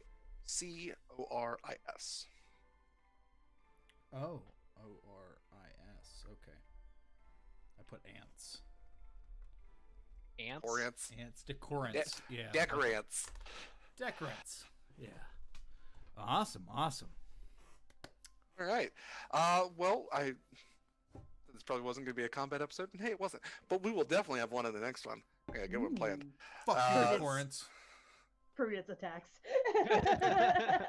She Maybe throws it's one one of- of the jars at you. Yeah. Maybe it's one of the things on the tables. Ooh. Yeah. It's not. Or is it? Oh Okay. God. Thank you all again.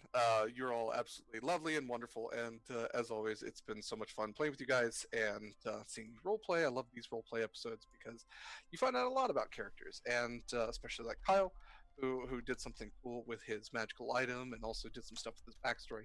I love giving you guys time to do that. So let's actually, I will finish up last, and we can go ahead and go in a circle, starting with Jillian. Hey, I'm Jillian of Midgard, most places, Jill of Midgard on Twitter. Yay, this is exciting. We're getting closer to that morning. It's really fun. And yeah, find me out there in the world and maybe see some of my art. That's what I do. And I'll be back next week. Hell yeah. We will all be back next week. If you don't get voted off. We Yeah, have if I don't get voted. we have a crazy voting Please. session after this. We're going to extinguish your torch. Text Morag to 444. Yeah. If you want her to move on to the next Yeah. round. Yeah. You want your phone to be haunted? Text Don't more. text Yeah. Pondus. Don't text Pondus. He's got to go. No. Um, Yeah. No, not Hondas. It's not going to No. make it. Honda's just sitting there at the voting booth going like, that mage definitely doesn't like me. Sassy since day one. It's called a smear campaign, bitch. You're off the island. He deserves it though. He's kind of racist. Only a Hmm. little bit, and only towards Warforged. That's yeah, enough. but that's That presupposes person. that they are That a doesn't race. make it any That's a- better. Yeah, it's a We roll to person. die on. Whistler is fucking awesome. That's So true. yeah, that's a person. Let's give Nate a chance to save himself. Nate, where can we find you? Nice. In my house, staying there because that's what we're supposed to do during this time. So, I am here. I refuse to go outside, and that's normally how I am, but especially now. That's encouraged. Yeah. As for Cyrus, he's like super stoked to meet Prince Orgrav. He really doesn't like the Dragonmark houses, but he really likes nobility, so that's kind of cool. He is excited to get some more information about the Mourning because right now it seems like a suicide mission until like we get a good plan put together. So he was excited that we moved ahead on that a little bit. Yeah, I'm having a great time. I hope I don't get voted off, but you know, it is what it is. All right. Yeah, it's either going to be like, you know, the meanest person or it's like the nicest person. That's how it Yeah. works, yeah. That's the way it And goes. speaking of the nicest person, Ah, Kay, nice. You're so Uh, nice to me. yeah. You guys are too nice to me. Hi everyone, I'm Kay at ironic_cupcake on Twitch and Twitter. I had a ton of fun today, as always. I had been so excited all week long, like since last session, to like get our airship into the air. I don't know, just so stoked that we have an airship. And I love having I love having like this character who's just this little tiny baby being like the pilot / captain like of the big airship also. She's just, it's good, it's fun, I love it. And I say this every time, but like, yeah, I love our roleplay sessions where we just get to just have fun and yeah, get to explore our characters and stuff. And just get to talk to all these really vivid NPCs that you make, Derek. They are so like tangible and real, and I love all of them. I have some super exciting news for myself today. I'm going to be playing in another D&D 5e stream this month. I'm going to be guesting on the Arcana Code here on Twitch during a very special arc of the Enigma Syndicate homebrew campaign. I hold on, I have a voice. I took this from PH. I have to do the introduction in the voice. Fuck. I will be playing Captain Siobhan Lorraine Buchanan, the arcane archer of the Griffin Guard, with her lovely Griffin Helia. So check out the Arcana Code on Twitch and Twitter if you're interested, and I'll be posting about it all over my Twitter also. And I'm very excited to do it. That's awesome. Bit of a Kiwi, eh? All right up here. Right the top of your nose. All right. And Kyle, I'll let you do all your wrap-up stuff. So I'll just go ahead and go first before you, and we'll make this seamless. That's how you make things seamless, by saying, let's make it seamless. Yeah. Hi, everybody. I am Derek Sword. I'm DSword16 on Twitter, Discord, and Twitch. I have been your DM, as I am every Saturday.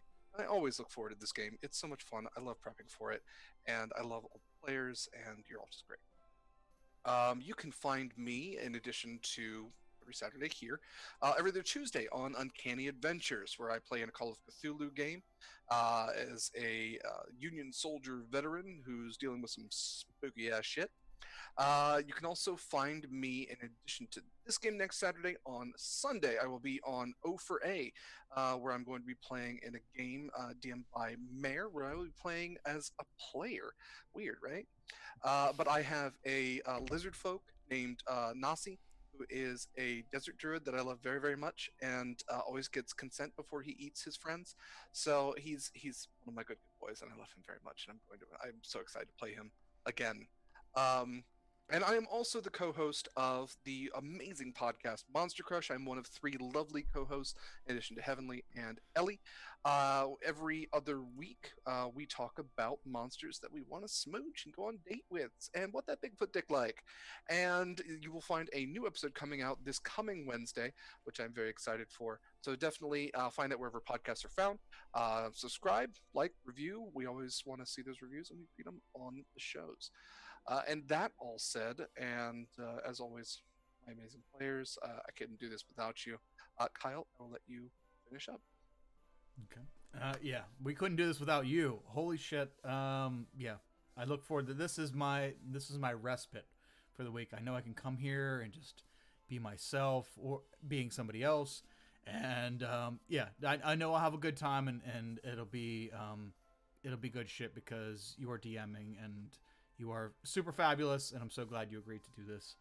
So, yeah, to kind of echo Kay's thing, yeah, I'm also going to be on probably this, I think it's the same night as you, Kay. I think we're both in there together for Kyle, the other Kyle. Other Kyle. Oh, yeah, Arcana Code, or Undead Nightmare, as he's around the internet, on Arcana Code coming up next week. And yes, super excited about that as well. And you'll be up in the sky as this awesome Griffin captain, and I'll be down in the trenches as the grizzled old Great Wall, which is Crimson Wall. Fuck, whatever wall it is. Basically, tank. I'll be a tanker, Sergeant Eldred Jonas, and yeah, grizzled old sergeant, and I'll be helping the Enigma Syndicate acclimate to one of their new surroundings. So, yeah, I'll probably be cursing the privileged lifestyle of your character, but nonetheless, we'll have a good time. So, yes, Derek, as always, thank you so much. We'll be back here with Shade and Cinder next week. If anyone in the audience hasn't done so, please join our Discord. We talk about the campaigns. We do signups for one-shots. We do one-shots almost every week.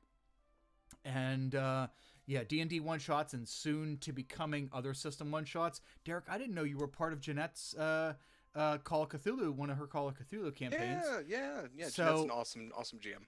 Yeah, oh yeah. I love Jeanette, and I'd love to get her over with us, as well as Call of Cthulhu itself. So maybe one of you people that are actually proficient in it to come over and kind of help us that aren't acclimated to it, and we can do some one shots in Call of Cthulhu. Super excited! I've never played that system. As popular as it is, it's crazy. I've never played that system. It's real spooky. Yeah, I like spooky, and it's a lot of story-driven stuff, so I like that as well. Everyone, check out our YouTube channel. I know several people have from the community, and I thank you very much for checking out our Stalwart Initiative community channel, as well as Stalwart Archive, which is all these episodes, which I have a few in the queue. I just need to write out their description for to catch you up on Shade and Cinder, as well as the other campaign. I'm just putting the campaign stuff in there as a way to archive it for myself and for players, or like Derek DMing, to maybe look back and see something that they try to reference, get a name or something like that. But yeah, and you can find me on Twitter at Stalwart on Twitter, and yeah, I'll announce when all the games are and stuff. But anyway, thank you so much for joining us, everyone, and thank you guys for joining us. It's kind of it was the build up. I didn't want to keep like hyping it through the middle of the week, because then it just made it feel like it would drag on longer if I was excited in the middle of the week. So I penned it all up till this morning, and then yeah, super ready for this game. Love it. Thank you, Derek, so much for your time, dedication. It all shines through with a seamless game. Appreciate it. And let's go and raid somebody. Shitballs and damn. I guess I should have done this. Darn it! Darn you stickies! You failed me already. I will say, let's see who's playing right now. Ofray, Stella Luna, Madame Gandalf. Is Ofray up? Okay. Ofray's up, yeah. I would give it to Ofray, but I'm gonna give it to Lady Ari. She is a member of our community. Ari is awesome, and I think we'll send it over to her. But you're right, Ofray is up, and I want to get familiarized with that community, because from the way you've talked with your experiences with them, they're very open and awesome as well. But good folks. There's a lot of crossover between our communities. Yeah, and I'd love to get with Camille sometime, or do some kind of official crossover there. But for tonight, I think the Ari could use some love here, though I need to copy paste her name. Damn us people and our long names. Okay.